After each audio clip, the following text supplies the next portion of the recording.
Beauty Snake 1. This chapter begins Mo Qingqing's side story, explaining her transformation and ending. Have you ever heard of a beauty snake? I think Mo Qingqing is a beauty snake. I always thought she was different when we were in school. She was scheming and very good at deceiving people.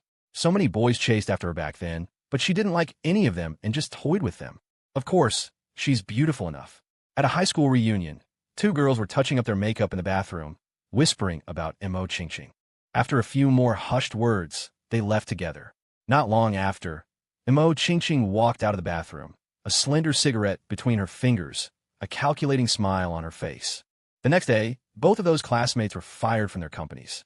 At that time, the Mo family hadn't started to collapse yet, and Mo Qingqing was still the glamorous President Mo. She only needed to make a call. No exchange of benefits was necessary. Someone would be willing to do these things for her, just to curry favor. Mo Qingqing never denied it, nor did she care about being talked about like that. As for retaliating against them, it was only because they had just been begging her for a chance. She hated that kind of behavior, just like her father, wanting to use her while being hypocritical. Once, when she went to her grandmother's house with her parents, Mo Xian wasn't home. She didn't know where he had gone. Mo Xian was 14 years old then. Her grandmother looked at her eldest granddaughter and suddenly smiled. "Your parents have been quite successful. After all, you've surpassed them." Her grandmother saw right through her. Mo Qingqing felt uncomfortable, but she didn't care. Mo Qingqing never initially thought about what she wanted to do. Sometimes, in the middle of the night, she would resent why she saw things so clearly. Would it be better if she were as foolish as her younger sister, or as indifferent as Mo Xian? But Mo Qingqing knew that if she could choose again, she would probably still do the same. Who told her she was Mo Qingqing? Mo Qingqing had told countless lies in her life, but there was one thing she had never lied to anyone about. If her parents were willing to give the family business to Mo Xian, she would genuinely be willing to assist him. It wasn't that she had deep feelings for Mo Xian, but even if they were going to favor sons over daughters, they should choose Mo Xian instead of Mo Jinping. But she knew this was impossible. Her grandfather was inexplicably wary and rejected Mo Xian. Her parents were never close to Mo Xian, so naturally they wouldn't trust him. In fact, Mo Qingqing was probably the first in the Mo family to notice something was wrong. Mo Jinping resembled her father in some ways, but he was nothing like her mother. Bloodlines were a funny thing. The sensitive Mo Qingqing had never liked Mo Jinping as much as she liked Mo Xian. Even when she was little and saw the spoiled Mo Jinping throwing tantrums, Mo Qingqing couldn't help but want to throw him out and never see him again. But Mo Qingqing didn't do that. She knew her parents favored Mo Jinping, so she naturally pretended to dote on him as well. But at that time, Mo Qingqing hadn't thought of ruining him with praise. Gradually, she realized Mo Jinping was being spoiled beyond repair, and that was when Mo Qingqing first had that thought. Mo Qingqing had only wanted to deal with Mo Jinping. As for after Mo Xian came home, she indulged Mo Jinping, first to continue ruining him, and second, to suppress Mo Xian. I don't really have any feelings for him. If I had to say, he might stab Mo Jinping to death, but he might never interact with me again, Mo Qingqing said to her assistant after drinking some wine. She said it calmly. Or maybe he and I would be at each other's throats, and neither of us would hold back. After all, I was also a perpetrator to him, and to me, he became an obstacle. The assistant stared blankly at Mo Qingqing. From the time she graduated from university, worked at Mo Corporation, and was selected by Mo Qingqing, she had followed her all these years. Even when Mo Qingqing schemed against the Mo family and started her own business, she followed her. Surprised, Mo Qingqing looked at her with a hint of drunkenness. "But I can't beat him anymore. He has the Luo family backing him, and besides..." Mo Qingqing didn't say her guess. Afterwards, she went to Kyoto University to inquire about Mo Xian. Unlike others who were shocked to learn that Mo Xian was involved with two sisters from the Luo family, Mo Qingqing was very calm. Although she wouldn't be too confident in her younger brother, since it had already happened, no matter how outrageous it was still a fact. "President, why don't you?" The assistant hesitated for a long time, not knowing whether she should say what was on her mind. But Mo Qingqing seemed to see what she meant and smiled. "You want me to beg Mo Xian, right?" The assistant nodded. In her opinion, Mo Qingqing was now being pushed to the brink by Madame Yi, and had no choice but to rely on the Yi family and obey their arrangements. Her position had also been replaced by the woman Madame Yi sent. Besides the matters of Mo Qingqing's new company, she couldn't interfere with anything else. She had never seen Mo Qingqing so helpless. But facing the Yi family, this seemed inevitable. If she begged Mo Xian and the Luo family, the wealthiest in Kyoto, directly intervened, she didn't believe the Yi family wouldn't obediently comply. However, Mo Qingqing smiled and waved her hand. I won't beg him. Besides, it will be good enough if he didn't kick me when I'm down. Mo Qingqing knew very well that the most she and Mo Xian had was that one collaboration. She had been involved in Su Yinran's matter, and she was aware of Mo Jinpeng's several antics, but she deliberately sided with him. She and Mo Xian had almost laid all their cards on the table. After he learned that his elder sister not only knew about Mo Jinpeng's despicable behavior, but also deliberately indulged him for her own purposes, their already broken relationship would only become more irreparable. The current situation is my own choice. I wanted to borrow the power of the Yi family, and the Yi family wants me to be their tool. How could they easily let me go? Mo Qingqing picked up her wine glass and took another sip. I can't count on anyone, so whether this dead game can be brought to life depends entirely on myself. Mo Qingqing had actually thought about this outcome, but she didn't expect the Yi family to turn their backs so quickly. She was caught off guard, but Mo Qingqing quickly calmed down. Having been hiding in her own family for so long, Mo Qingqing knew that some things couldn't be rushed. She gradually infiltrated and finally made her move when the Mo family was at its most chaotic. The Yi family would be even more difficult to deal with than the Mo family. But there was one prerequisite. Madam Yi was still alive. President, don't drink anymore. The assistant stopped Mo Qingqing from raising her glass again. Doesn't the Yi family want you to get pregnant and have a child with Yining? Perhaps after you get pregnant, you can rely on your son. Mo Qingqing coldly pushed her away. Rely on my son? Madam Yi does want me to have a child with Yining, but that's all. It's good to have a legitimately married wife giving birth to a legitimate child, but it doesn't matter if it doesn't happen. Yining was no different from the average playboy, with a lot of affairs. The Yi family had been suppressing them all along. However, Yining was obviously no match for Mo Qingqing. After a few glasses of wine, he spilled the truth after some sweet talk. He had 3 sons outside, all from his one-night stands. The Yi family didn't recognize the children's mothers, but they couldn't deny the children. After all, they were the Yi family's bloodline. However, Madame Yi was very cautious and arranged for special care after performing paternity tests. Yining, who always needed his family to clean up after him and was only a half-baked dabbler in managing the company, was much easier to deal with than the extremely cunning Madame Yi. Finishing the wine in her glass, Mo Qingqing played with a lighter, a confident smile on her face. Don't worry, there will always be a way. After all, people get old.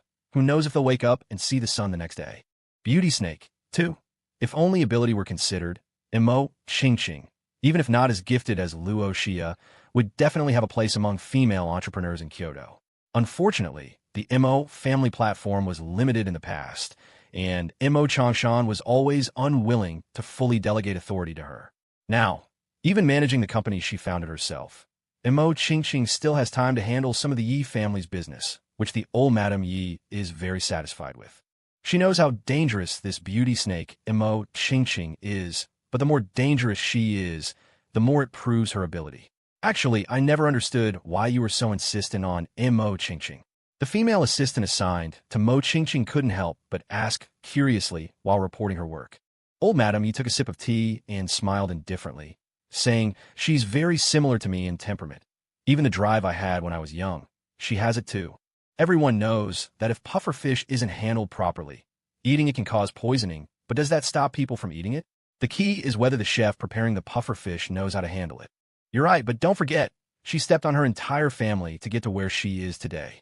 Hearing the female assistant's words, old Madame Yi didn't care. In this circle, it's not uncommon for families to scheme against each other for profit. To put it bluntly, when personal interests are at stake, what is kinship or love? Sons scheme against their fathers, husbands and wives scheme against each other. What are they ultimately after? Isn't it all for money? Putting aside everything else, she's been attentive recently. If Yining could compare to Cheng Wenxin, let alone Luo Tian, I wouldn't have looked for Mo Qingqing. Old Madame Yi felt her temples throbbing when she thought of her grandson. Luo Tian aside, the Luo family's large business, Kyoto's largest conglomerate, is stable in his hands. In the past, he had Luo Xia and Luo Muki helping him. Now, even without them, Luo Tian still manages the Luo group very well. Everything that needs to be done and every business that needs to be expanded hasn't been neglected. Even that eccentric Chen Wenxin manages her own company very well. Looking back at Yining, old madam, Yi felt like her blood pressure was about to explode. Yining's father and I were a good match in terms of social status. He was capable, but his temperament was too soft. My son didn't learn anything else, but he took on all the mediocre flaws of his father. In the past, I helped my husband manage the family business, and later, I helped my son. I didn't expect Yining to be taught into what he is now by them as a couple. I said from the beginning to give me the child, and I would teach him personally, but Yining's mother was a kind mother and couldn't bear it. At that time, I was also sick, and it was too late to teach Yining later. Speaking of this, old madam Yi couldn't help but turn red-eyed. At her age, when she should be enjoying her retirement, she still has to worry and scheme for her grandson. She is probably the most concerned about Yining's marriage, even shamelessly going to the Luo family to ask old Madame Luo to sell her old face. As smart as she is, how could she not know that this matter would not have any results? The Yi family is also famous and wealthy in Kyoto, but no family with a matching status is willing to marry their daughter into the family. Even commercial marriages are unwanted, and those willing might only offer illegitimate daughters. It's conceivable how unreliable this young master of the Yi family is. He caused a lot of ridiculous things since college, and most of the time his father, and even this old woman, had to clean up the mess for Yining after he took over the company. Among so many wealthy families in Kyoto, Yining is probably the only one who is such a waste, except for Mo Jinping. Those proper heirs of wealthy families either start their own businesses, achieve success, and prove themselves before inheriting the family business, or carefully learn from their parents and manage their own business with peace of mind. Who doesn't play? How many are truly clean and self-disciplined and haven't been outrageous? Loving to play and being outrageous are never the key. Incompetence is the most crucial. The Yi family looks glamorous now, but without her, without Yining's father, who knows if this second-generation ancestor will ruin the family business in the future? Without a future, no matter how much benefit there is in front of you, who knows if Yining will do something big to disgust you in the future? They are all businessmen, and risk assessment is the most basic. Old Madam Yi knows very well that the Luo family will never marry their two princesses to her grandson, who is so stupid that he can embarrass himself even in the Luo family's old mansion. But she really has no choice. She is getting older and older, and if Yining really gets into trouble in the future, there are only two solutions. Either marry a top wealthy family, like the Luo family with strong financial resources, or find a capable woman who could be controlled, just like her, to continue supporting the Yi family. She used to have some friendship with old Madame Luo, and when she visited, she almost took out half of the Yi family as a dowry. But Luo Xia and Luo Miyuki didn't care at all. Old Madame Luo also said euphemistically, "The children are grown up. It's up to them what they want to do. I can't make the decision." Of course, she thought it was politeness, but in fact, the Luo family really couldn't make this decision. In the end, she chose Mo Qingqing. She knew how ambitious this beauty snake was, so she took ruthless measures and forced Mo Qingqing to almost have no way out. She's a smart person. It's still easy for the Yi family to control her. Old Madam Yi took up her teacup again and took a sip. "I'm not afraid of her going to her brother. Is his name Mo Xian?" Hearing this, the female assistant nodded and said, "When the Luo family issued a statement this time, Luo Xia and Luo Miyuki left the country to expand overseas business, and that Mo Xian seemed to have gone with them. I've checked that child, a top student at Kyoto University, who was able to enter the research group at a young age and is highly valued by his mentor." Speaking of this, old Madam Yi showed a hint of disdain and contempt on her face. Mo Qingqing did too much back then, scheming against her parents and Mo Jinping, and Mo Xian was also schemed against by her. That child is not one to be bullied. Before breaking off relations with the Mo family, he dared to directly hit Mo Jinping in front of his family's master and his parents. He started to retaliate against the Mo family as soon as his grandmother died, and he didn't even feel soft-hearted when something happened to his parents. How could this kind of person help Mo Qingqing? How could she, as such a smart person, not know that she can't count on her brother? Even if the Mo family doesn't fall, I'm not afraid, especially since the Mo Corporation has been acquired by the Yi family. As long as this girl understands and listens to my arrangements obediently, and after she has children, won't the Yi family still be under her control when the children grow up? The female assistant also roughly understood that old Madam Yi was planning to let Mo Qingqing follow her old path. She admitted that her old madam was capable and very scheming, but Mo Ching was too abnormal. She didn't struggle at all and agreed to almost all of the Yi family's overbearing demands. Are you afraid that she will do something desperate? Old madam Yi seemed to see through her thoughts. Don't worry, she wouldn't dare. She's ruthless, but there are some things she won't do. After all, she still has a chance now. But if she really makes it a lose-lose situation, she will have no chance at all. After speaking, old Madame Yi couldn't help but yawn, rubbing her eyes. I won't say any more. Help me up to rest. I don't know what's wrong recently. I always feel tired. The female assistant quickly went over to support her, glanced at the tea in her cup, and asked, This tea doesn't seem to be the kind you usually drink, does it? Yi Ning gave it to me. Didn't she go out of town before? Old Madame Yi smiled. Mo Ching is quite skillful. Although Yi Ning is still not attentive in the company's affairs, he has restrained himself quite a bit. At the same time, Mo Ching was sitting in her office with a medical examination report in front of her, looking at the name of old Madame Yi on it. Mo Ching couldn't help but curl her lips and smile. Then she picked up her mobile phone and sent a message to Yi Ning. Is your grandmother satisfied with the tea? After a while, Yi Ning replied to her, Satisfied, satisfied. You are still so thoughtful. You have filial piety. You decided on everything. I just helped you with the reference. Mo Ching casually put her phone aside, picked up the report, lit it with a lighter, and then threw it into the trash can. This is your grandson's filial piety. It has nothing to do with me. Mo Ching smiled. As for the rest, that was also done by your grandson. If you become a ghost, remember to look for him. President, it's the Yi family again. Mo Ching's assistant helplessly brought over some files. The other female assistant hadn't been around much lately, and she was back to her usual busy workload. It's fine, just put them there, Mo Ching said, unconcerned. Oh, and remember to order some tonics for me later, like ginseng and bird's nest. Have them sent to the Yi family. The assistant was puzzled, but Mo Ching smiled and said, Old Madam Yi isn't feeling well and hasn't been in good spirits lately, so I'm getting her something to help. No wonder that annoying woman hadn't been coming around, the assistant thought, secretly pleased.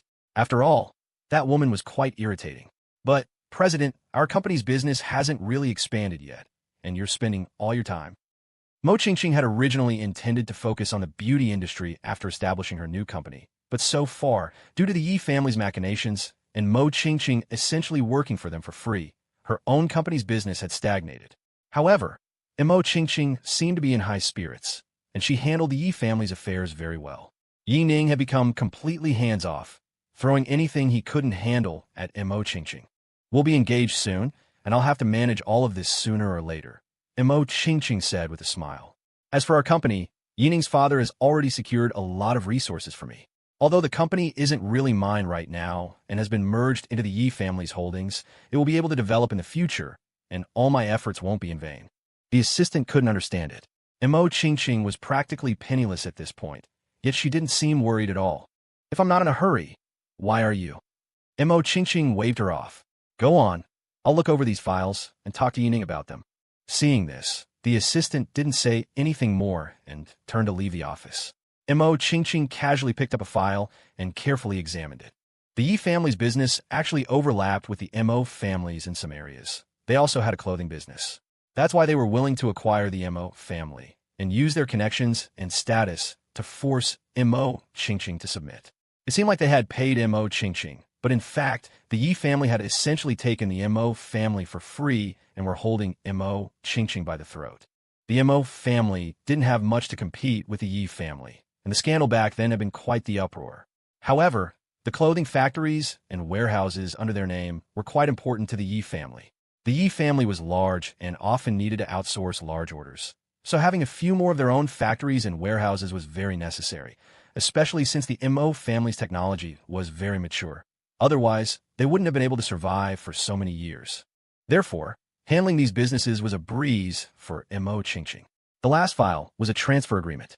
Mo Ching couldn't help but chuckle when she saw it. Old Madam Yi had schemed so much, but she hadn't counted on her own grandson. The Yi family could control Mo Ching, but conversely, it was very easy for Mo Ching to control Yi Ning. Old Madam Yi had gone to great lengths to trap everything Mo Ching had, but Mo Ching had coaxed Yi Ning into giving her 5% of the shares under his name with just a few words. It wasn't much, but it was a good start for her. Slowly closing the file in her hand, Mo Qingqing stood up and left the company with the transfer agreement, driving directly to a villa where Yi Ning was currently living. As soon as she entered, the auntie taking care of Yi Ning looked at her awkwardly, saying with a guilty conscience, young master isn't back yet. Miss Mo, would you like to go back first? Mo Qingqing glanced at the second floor, chuckled, and said, tell him to clean himself up in 3 minutes. I'll be waiting for him in the study. With that, Mo Qingqing ignored the auntie's ugly expression and walked straight into the study. After waiting for a while, she heard a young woman's voice outside, seemingly complaining. You're nothing special, yet you're henpecked. What kind of excitement are you looking for? What the hell are you talking about? Yi Ning roared. Mo Qingqing couldn't help but smile. The woman wasn't wrong. Wasn't Yi Ning all talk and no action? There was some commotion outside, and then it finally quieted down. A moment later, the study door was violently pushed open by Yi Ning, wearing a black bathrobe, slippers, his hair disheveled, and red marks on his neck. Seeing Mo Qingqing, Yi Ning smiled awkwardly and said, you're here. A friend of mine got drunk and stayed over. All right, stayed over in your bed. I know, Mo Qingqing said nonchalantly. I haven't been here for a few days. It's understandable that you'd be tempted. Yi Ning scratched his head. Mo Qingqing didn't say anything more, but shook the share transfer agreement in her hand. Aren't you afraid your grandmother will find out? She's been guarding against me all along. This is what you deserve, Yi Ning said carelessly. Besides, she's controlled me for so long, not letting me do this or that. You're the one she introduced to me. What's wrong with giving you some shares? I don't want them. Take them back. Mo Qingqing put the authorization on the table. I just want my original things back. As for the shares, let's talk about it after we get married, okay? It's okay, you can keep them. I'll talk to my dad about those things after we get married, and I'll give them back to you sooner or later. Yi Ning didn't care about Mo Qingqing's company and personal assets at all. The Yi family had more than enough of those. He really didn't understand what his grandmother was trying to do. She had finally found someone he liked and that she approved of. Why was she being so stingy over such a small thing? The Yi family wasn't as good as the Luo family or the Xiao or Cheng families, but Yi Ning really didn't care about those things. I think I've been very generous. Since we've been together, there have been several times this has happened, right? I've never minded once. What daughter-in-law or granddaughter-in-law can do what I do? Don't worry, after the engagement, what's yours is still yours, and you can keep the shares. Yi Ning quickly came over to coax her. I just had a few too many drinks yesterday. How can those kinds of women compare to you? Mo Qingqing sneered inwardly, but she didn't show it on her face. All right, hurry up and wash up and change. Isn't Grandma sick? I've already sent someone to deliver tonics. Just say you asked me to buy them when the time comes. Hearing this, a trace of impatience flashed in Yi Ning's eyes. Mo Qingqing accurately caught it and comforted him gently. After all, your grandmother has sacrificed so much for the Yi family over the years. No matter how dissatisfied you are, you can't not go at this time. Okay, I'll listen to you. Yi Ning breathed a sigh of relief. Then wait for me. I'll go now. Watching Yi Ning leave, the corners of Mo Qingqing's mouth slightly turned up. From the moment she met Yi Ning, she knew that Yi Ning was afraid of his grandmother. But the more someone fears someone, the more they actually reject and hate them in their heart. And Mo Qingqing didn't do anything. She just intentionally or unintentionally amplified the hatred and rejection in Yi Ning's heart. While Mo Qingqing listened to old Madame Yi and diligently helped Yi Ning manage his business, she also tolerated Yi Ning's continued fooling around behind her back. Once these things reached the Yi family, old Madame Yi would definitely be furious. But now, with Mo Qingqing covering for him, the Yi family really thought that Yi Ning had settled down a lot. She had even given the auntie taking care of Yi Ning a lot of money to keep her mouth shut. The reason Yi Ning listened to her so much was because Mo Qingqing did everything so well, especially when he couldn't control himself and went out to cheat occasionally. She turned a blind eye. To kill with praise, it was the most effective method to deal with people like him and Mo Jinping. This wasn't difficult for Mo Qingqing. As for old Madame Ye's illness, Mo Qingqing's smile deepened when she thought of this. Yi Ning was now completely hands-off. He was supposed to get old Madame Ye's medical report, but he handed it over to Mo Qingqing to handle. She didn't poison her, but people can't eat or drink things randomly. Old Madam, no matter how powerful you are, you can't stop your grandson from desperately holding you back. Mo Qingqing slowly took out a cigarette and lit it, glancing at the photo of Yi Ning, his parents, and old Madame Yi on the desk. If you invite a snake into your house, you have to be prepared to be bitten. The beautiful serpent, 4. Grandma Ye's recent condition was indeed concerning. She was easily fatigued, and her insomnia, already a problem, had worsened considerably. This directly impacted her mental state. She slept more during the day, but frequently woke up at night. Mo Qingqing and Yi Ning found Ye's parents when they returned to the Yi family home. Grandma Yi was in bed, having just been examined by her personal physician. She's getting older. The old lady had a serious illness in the past, which left her weakened, the doctor sighed. She's probably been overworking herself recently, and the old ailment has resurfaced. After a moment's thought, the doctor frowned. But I feel like this bout of weakness is a bit too severe. Mo Qingqing showed no emotion, but inwardly, she couldn't help but smile. The Yi family's personal physicians were all Western trained, with only a superficial understanding of traditional Chinese medicine. Grandma Ye's past illness had indeed left her weak, but the wealthy Yi family had been diligently managing it. However, Grandma Yi enjoyed drinking tea, unaware that some teas, while harmless to others, could be detrimental to her. I specifically researched this point before writing it, but I don't want to go into detail. There's also an element of exaggeration for the sake of the plot. She had thoroughly reviewed Grandma Ye's medical reports and conducted a detailed investigation, even consulting doctors online. It just so happened that Yi Ning had considered buying tea for his grandmother while traveling. Mo Qingqing had indeed offered suggestions, but ultimately, she wasn't the one who made the purchase. As the CEO of a cosmetics company, how could she possibly know about such things? Besides, no matter how well Grandma Yi was cared for, she could never fully recover, given her age. Mo Qingqing hadn't poisoned her. She simply found a way to use Yi Ning to trigger the underlying problems that were already present in Grandma Ye's body. Given her current age and constitution, even if she survived this ordeal, she would undoubtedly be greatly weakened. Yi Ning's father was too mediocre, and his mother was just a pampered heiress with no real ability. As for Yi Ning, she had successfully manipulated him. Compared to her own brother, Yi Ning was even more arrogant, and his fear of his grandmother was slowly turning into resentment. Sometimes, all it takes is a small crack for a person's malice to pour out. Grandma Ye's condition was undeniably concerning.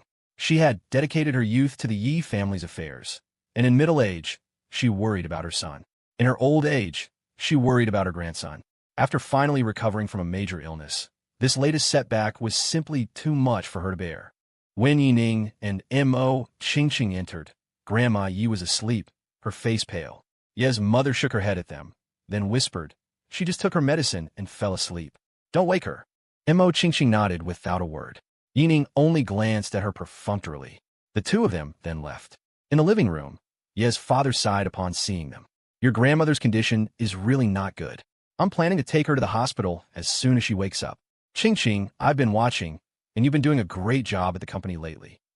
"Uncle Yi, it's all part of my job," Mo Qingqing said with a smile. "It's just that with Grandma like this, many decisions require her approval. It's all right. Since your grandmother is in this state, the three of us can decide things together," Ye's father said with a wry smile. "She's worked hard her whole life. This illness is a good opportunity for her to rest." Mo Qingqing remained silent. Yi Ning had already gathered a lot of information about the Yi family situation. The overly assertive grandma, Yi, still interfered with company affairs, even at her age. While Ye's father wasn't as resentful as Yi Ning, he still harbored some grievances. Grandma Yi was too intelligent and was dissatisfied with her mediocre son, unremarkable daughter-in-law, and her good-for-nothing grandson. She often criticized them without mercy. Even when Mo Qingqing had first arrived at the Yi family, she had witnessed Grandma Yi berating her son. Grandma Yi was right. Mo Qingqing was indeed very similar to her, but their upbringings were vastly different. Grandma Yi had a smooth and successful life, being the only daughter in her family. She was a prominent figure in the Yi family, making decisions on all matters, big and small. Mo Qingqing, on the other hand, had learned to endure and disguise herself from a young age, having to deal with parents who harbored ulterior motives and their senseless favoritism. Moreover, Mo Qingqing had underestimated Mo Xian and hadn't thoroughly investigated his relationship with Luo Miyuki at Kyoto University. Since then, Mo Qingqing had become even more cautious. They were similar, but Grandma Yi was sometimes too arrogant. "Qingqing, I've been thinking, given your grandmother's current condition, why don't we move the engagement banquet forward?" Ye's mother said, smiling as she took Mo Qingqing's hand. She was very pleased with Mo Qingqing, believing that Yi Ning had become much more well-behaved and focused on his work since being with her. Of course, she was unaware that this was just a facade, and Yi Ning might even be more unrestrained than before, because he had Mo Qingqing to cover for him. This, Mo Qingqing said, looking hesitant. Would it be appropriate to have an engagement banquet with Grandma, in her current condition?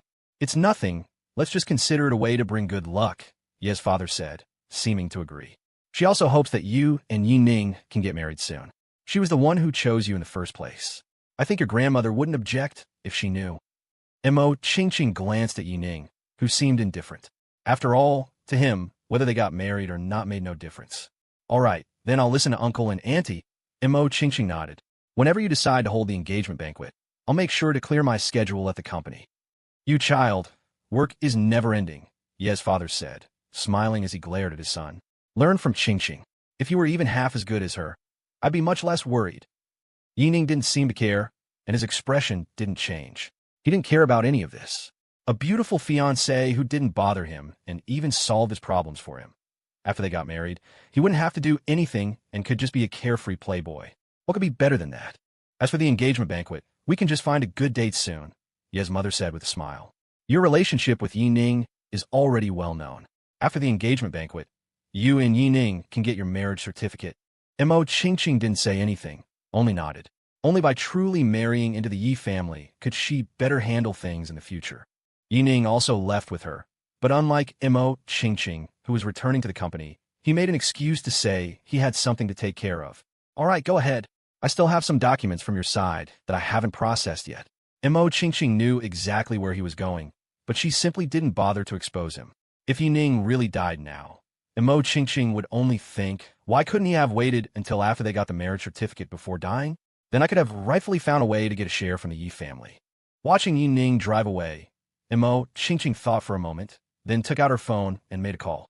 After a while, the other party answered. Mo Qingqing simply said, tell your people that Yi Ning should be at his usual bar at this time. Keep an eye on him and send the photos to my email. Mo Qingqing never believed that she could achieve her goals with absolute certainty. The Yi family wasn't the Mo family. She could use blood ties to deceive her own family, but that might not work on the Yi family. So, she had to ensure that she had more cards in her hand, and Yi Ning was her best target. Yi Ning probably didn't know that Mo Qingqing was well aware of his every escapade, and even some of the women he had been with were approached in her direction so she could take videos. Mo Qingqing had had a few physical relationships with Yi Ning, but later, she deliberately avoided him. Yi Ning had always been indiscriminate with women who offered themselves, so after Mo Qingqing had tested her body and found that she hadn't contracted any diseases, she made excuses to avoid any contact with Yi Ning. Anyway, he had his own ways, and Mo Qingqing didn't care. He naturally preferred to frequent nightclubs.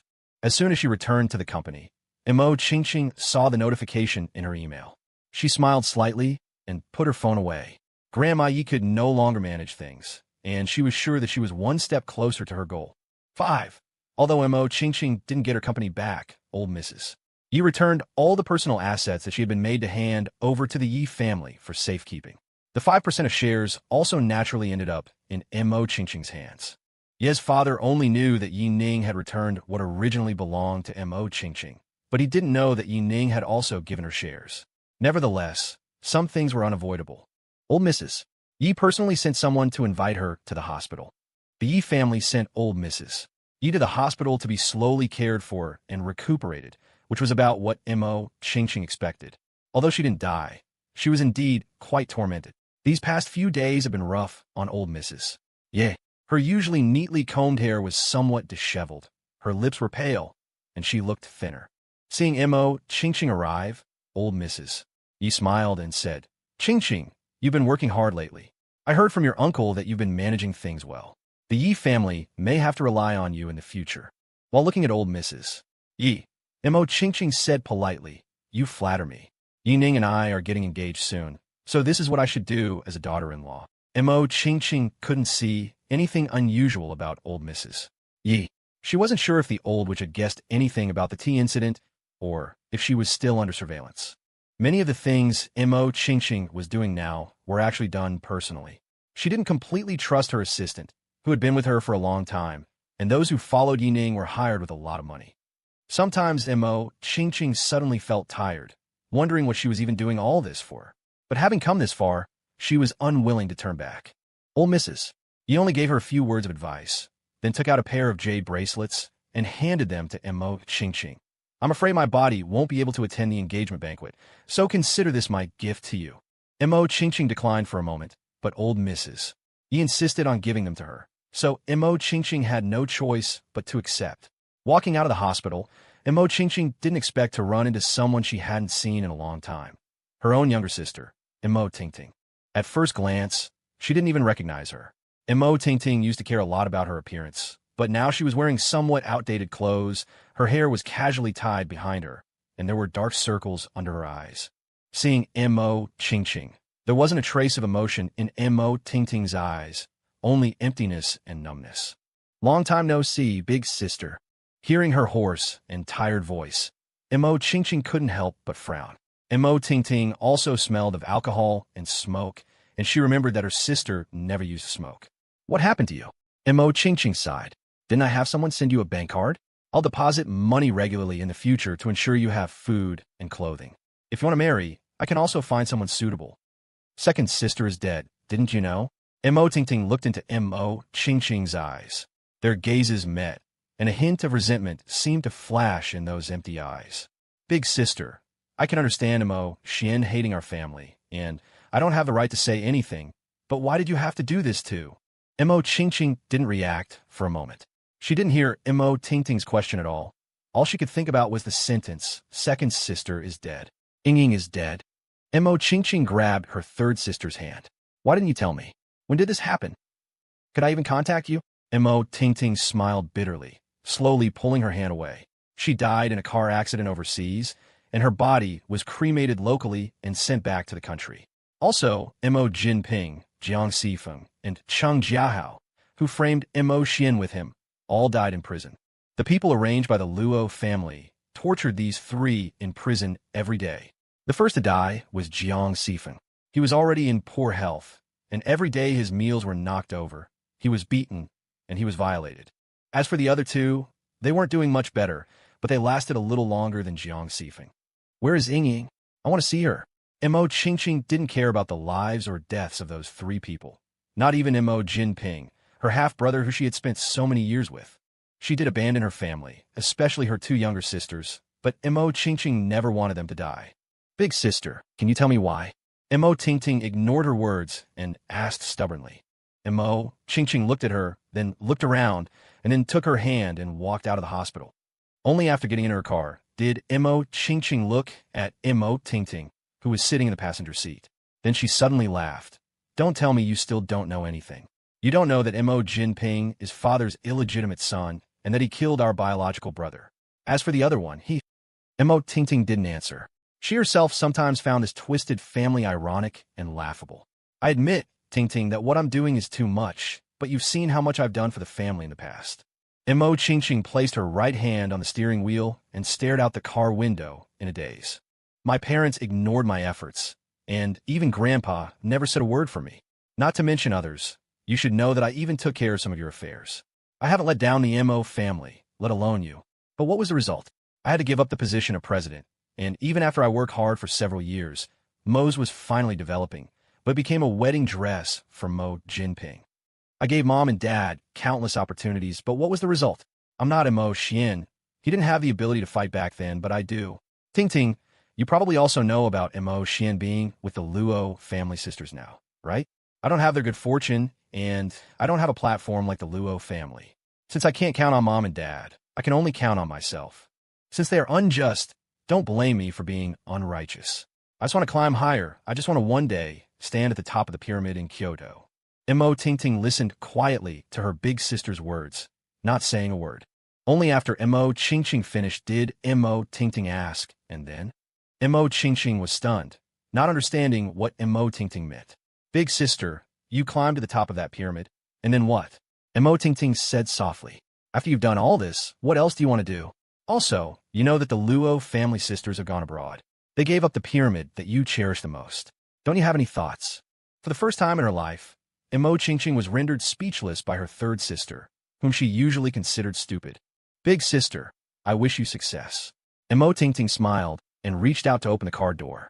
Before getting out of the car, she turned back to look at her. I still live in our family's villa, you know. If you ever have no one to talk to, remember that you still have a sister. With that, Mo Tingting turned around and got out of the car, leaving. Mo Qingqing watched her somewhat desolate figure and didn't regain her senses for a long time. People are just different. Mo Qingqing laughed self-deprecatingly. They sisters have always been in that position, and I'm different from them. Mo Qingqing didn't know if she was answering Mo Tingting or herself. Her phone suddenly rang. It was Ye's mother telling her that her engagement dress was ready and asking her to come try it on. Mo Qingqing took one last look in the direction where Mo Tingting had disappeared, then started the car and left the hospital. She suddenly remembered a movie she had watched as a child, Infernal Affairs. Both Lao Qinming and Chan Wingyan were thrown from one vortex into another. The classic line, 3 years, then another 3 years, sounded a bit funny at the time, but now Mo Qingqing only felt bitterness when she thought about it. But for her, there was no turning back. She could only keep going. Having lived abroad for so long, Mo Xian was busy again after returning to Beijing. Aside from taking care of his 2 wives, he also had to handle dropping off and picking up the kids from kindergarten. While abroad, Mo Xian hadn't really relaxed. He still participated in writing some of Rong Xing's programs and sometimes had video calls with relevant personnel. Luo Xia and Luo Muki had returned to the manor to rest during their pregnancies, and Mo Xian had just driven Luo Wire and Luo Shuer to kindergarten when Luo Muki called. "Brother, when you come back, can you bring me a chocolate cake?" "Okay, I got it," Mo Xian said with a wry smile. "You never get tired of it." He parked the car in front of shop, packed a cake for Luo Muki, and across from the supermarket, a woman was moving a case of beer inside. "Ting Ting, take it easy." Mo Xian heard the voice and felt a sudden sense of disorientation.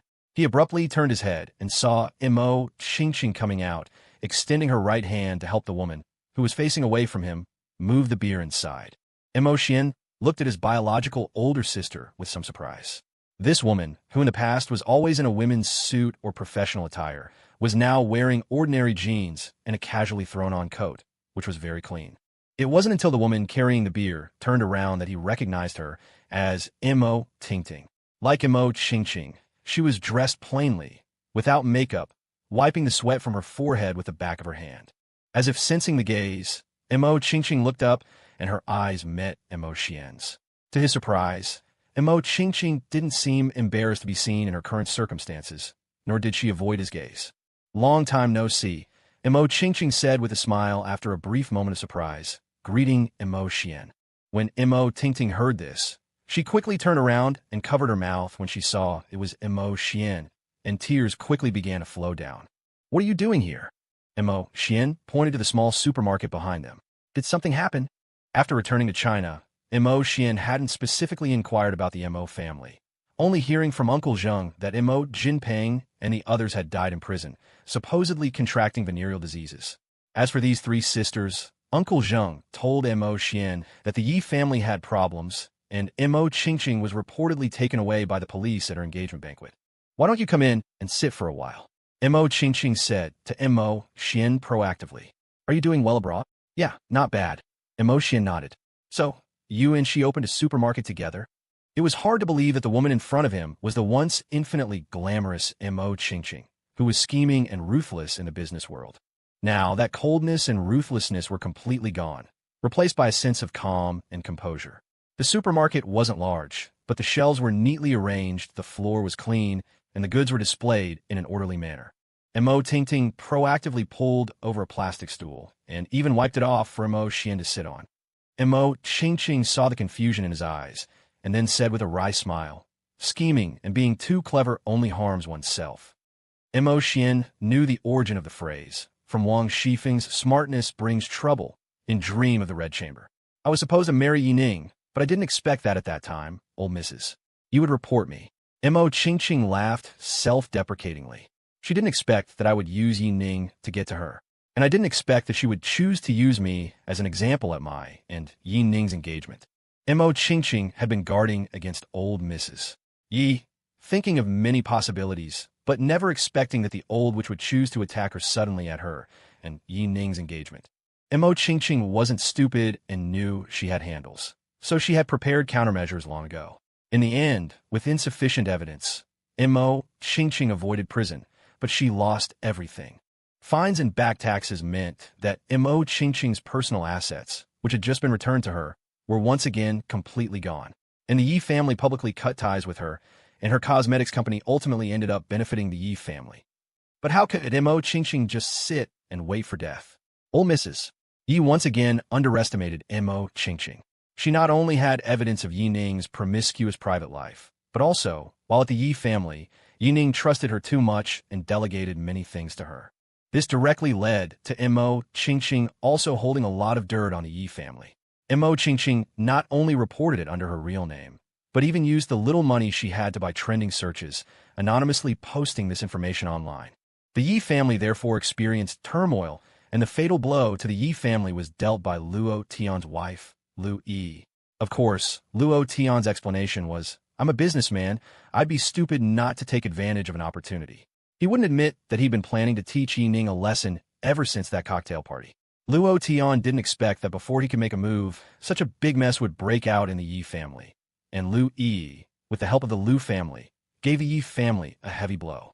But for Mo Qingqing, in the end, neither she nor the Yi family won. Actually, I've been thinking if I had stopped then with my assets at the time, I could have lived a stable life for the rest of my life. Mo Qingqing said with a wry smile, rolling up her sleeve, revealing a somewhat frightening scar on her left arm. Yi Ning left this as revenge. My left hand is now completely useless. Mo Qingqing put her sleeve down again. Old Mrs. Yi died of illness, and the Yi family is still a big shot. But Yi Ning was used to being arrogant, offended many people, and when others retaliated against him, he vented his anger on me. The Yi family, even after being attacked by the Lu family, still had a lot of wealth, and it wouldn't be impossible to live the rest of their lives without worrying about food and clothing. But Yi Ning was unwilling. Those who used to curry favor with him ended up standing against him, and even when he went in nightclubs and bars, those waiters he used to humiliate wouldn't give him a good look. How could the always arrogant Yi Ning tolerate this kind of reversal? After an outburst with a friend he used to drink with, that person sneered and ridiculed him. The reason your Yi family has come to this is because you were stupid and let Mo Qingqing play you like a dog? These words deeply stung Yi Ning, and at that time, the penniless Mo Qingqing didn't know where to go. Mo Qingqing took the initiative to find her after hearing the news, taking her back to the Mo family villa. Unexpectedly, Yi Ning came to her door, and when Mo Qingqing went out, Yi Ning slashed her arm with a knife, injuring her tendons. After that, all my savings were used to treat my illness. After knowing that my hand was disabled, I don't know why, I lost my ambition. Mo Qingqing didn't remember Yi Ning's foul language, nor did she remember how much pain she was in at the time. She only felt tired, inexplicably tired, and even thought it might be nice to just die. However, Mo Qingqing cried and ran to save her, and Yi Ning was subdued by the security guards. Yi Ning was imprisoned for assault and injury, and his parents had to take care of his 3 illegitimate children while spending money to smooth things over. In the end, his parents, for some unknown reason, took the 3 children to another place. Maybe they were disappointed too? Yi Ning was still the same in the end. Mo Qingqing said with a wry smile. Later, Ting Ting and I sold the Mo family villa and used the remaining money to open this supermarket. Mo Xian didn't say anything, just listened quietly. After Mo Qingqing finished speaking, she looked up at Mo Xian. Since he left home and was with those 2 sisters, Mo Xian's eyes had changed a lot. In the past, in the Mo family, Mo Xian's eyes were only filled with indifference, alienation, and rejection of them. But now, when Mo Xian looked at them, there was only calmness and composure. I should go back, Mo Xian said slowly, standing up after hearing Mo Qingqing's words. My wife is pregnant, with our 2nd child. Mo Qingqing couldn't help but laugh slightly, thinking it's wives who are pregnant, right? But she didn't say it out loud.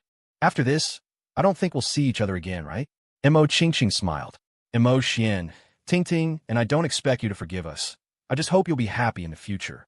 Mo Xian looked at her and responded with a relieved smile, taking the cake and leaving the supermarket. It wasn't until she watched Missouri Xian drive away that Mo Qingqing couldn't help but ask, Sister, you. Forget it. I mentioned it to my assistant before. The best ending for me and Mo Xian is to never see each other again. Mo Qingqing shook her head. This store is doing pretty well now. As long as we run it with our heart, it's okay to work a little harder. Sister, it's okay. We'll work hard. Maybe we can expand this little supermarket in the future. Mo Qingqing comforted her. You were able to manage such a big company well. There will still be opportunities in the future. Think about it. No. Mo Qingqing looked at her sister, with an indescribable sense of fatigue and helplessness in her eyes. Now I think the most tragic thing about me is that I no longer have the drive I had in the past to do whatever it takes. Mo Tingting swallowed back the words she was about to say. Mo Qingqing turned around and numbly went to organize the goods. It wasn't that Mo Qingqing hadn't thought about trying again after the villa was sold, but in the end she gave up. The most tragic thing for her was that she didn't believe that she was destined for this. She was single-minded and want to climb up, even at the cost of alienating everyone. But in the end, Mo Qingqing found that she still hadn't accomplished anything, and greed and calculation ultimately caused her to fall to the bottom. She accepted her fate for the first time in her life, but only after she had nothing. Really? I understand. Okay, geez, haven't I told you I never even started anything with him? It's not that I'm against blind dates. I just don't feel like it. It's not because of Mo Xian. Helplessly placating Huangya, Shangwan Meng smiled wryly and put her phone aside. Maybe her feelings for Mo Xian had been too long, leading her best friend to disbelieve that she had already moved on. Looking at the coupon she had made into a bookmark, Shangwan Meng was momentarily lost in thought. Had she let go? She probably had. Could she really forget him completely? That would be deceiving herself. For Shangwan Meng, that boy had been like a beautiful dream since her adolescence. But she hadn't taken that step because she was too introverted and had the inferiority complex resulting from her parents' high-pressure education during her childhood. It might not have been a good thing even if you two had gotten together. Look at your personalities, TSK. Suddenly remembering what Huangya had said when she was comforting her, Shangwan Meng smiled helplessly. She had once seen how Mo Xian treated Su Yanran from a very close distance, and she had also seen how Mo Xian now treated Luo Xia and Luo Myuki. She always believed that Mo Xian would definitely be a good partner, even a good husband, but all of this seemed to have nothing to do with her, or never had anything to do with her. After the hospital, she never saw Mo Xian again, and she also blocked all of Mo Xian's WeChat contacts. She thought that one day, after she had truly moved on, she would see him again. They were destined to be unfulfilled, unable to be each other's other half, but they could be good friends. Perhaps when they meet again, she could smile and greet the unsuspecting Mo Xian like nothing had happened, and then say, "Long time no see, Mo Xian." Unconsciously, it had been almost 2 years, hadn't it? She herself didn't remember the time. From then on, Shangwan Meng devoted all her energy to work and study. Occasionally seeing that coupon, she would still think of Mo Xian. However, there was no longer the sadness of not getting him in the past. More than that, she thought of him being with those 1 in a million sisters, and he must be very happy. Actually, this is also a kind of letting go, right? A colleague heard her experience and current mood, thought for a while, and said with a smile, "Actually, very few people can do what you do. Even if it's a secret love, the other person never knows, but there is always a sense of unwillingness in the heart." I don't know why either. Shangwan Ming thought about it. Actually, it seems that the only thought I've had the most is whether he is happy or not. Maybe I'm too inferior, so I didn't have the chance to be with him. No, on the contrary, I think your kind of love is more admirable, the colleague said jokingly. After all, human nature is selfish, and everyone hopes to be with their loved ones forever. It's naturally best to maintain that selfishness and be consistent with your lover, because people are fickle. In this era, it's really not easy to be consistent. However, it is also rare to give up this selfishness and hope that he is doing well. After all, giving up is sometimes more painful and reluctant than picking up. The colleague stood up, patted her on the shoulder, and said, "Shangwan, from this point of view, you are really amazing." Being said this by her colleague, Shangwan Meng felt a little embarrassed. She didn't think she was so great. She just did what she thought was right.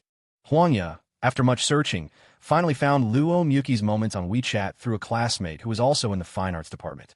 There were many photos of her recent life, including Mo Xian. Seeing Mo Xian in the photos, Shangwan Meng couldn't help but sigh. He was still the same as she remembered. It seemed that Mo Xian had never changed. Unlike in the past, Mo Xian was smiling in every photo. It was a very happy smile, and sometimes Luo Myuki would playfully pull him into a selfie together.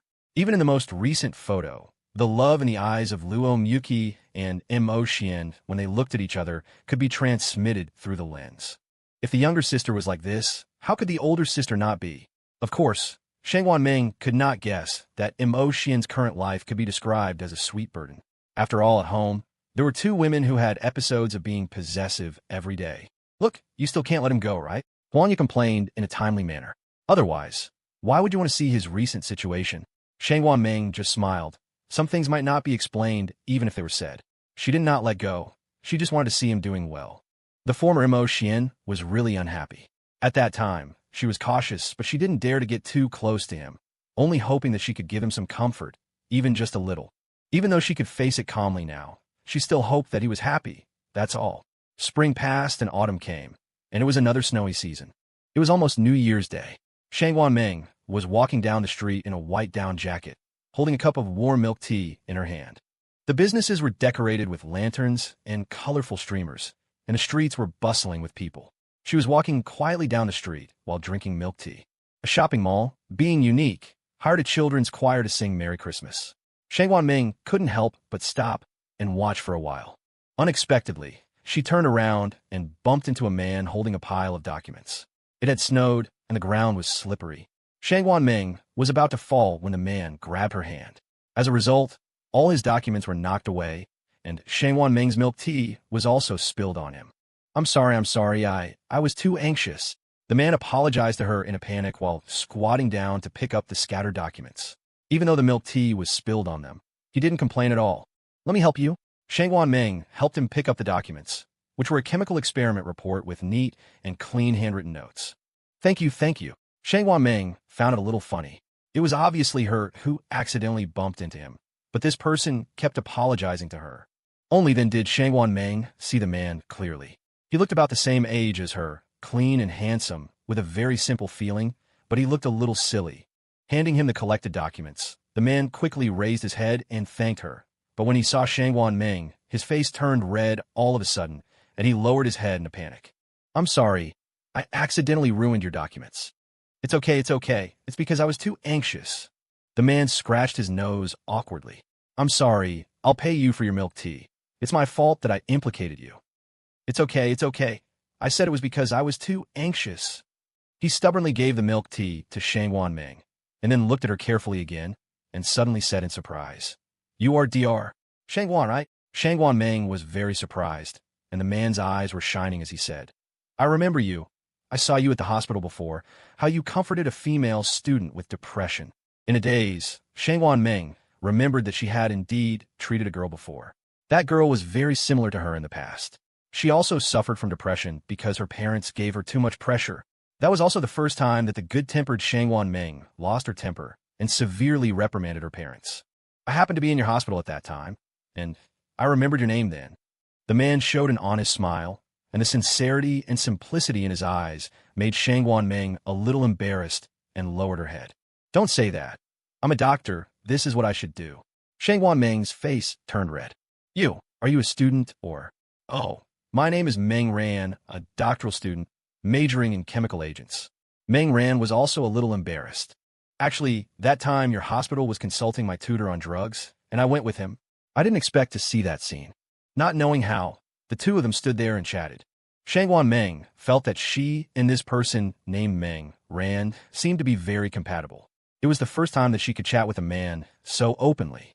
At this time, the children's choir over there changed to a Cantonese song. The moon is bright, surrounded by stars. Hurry and look at the starry tears.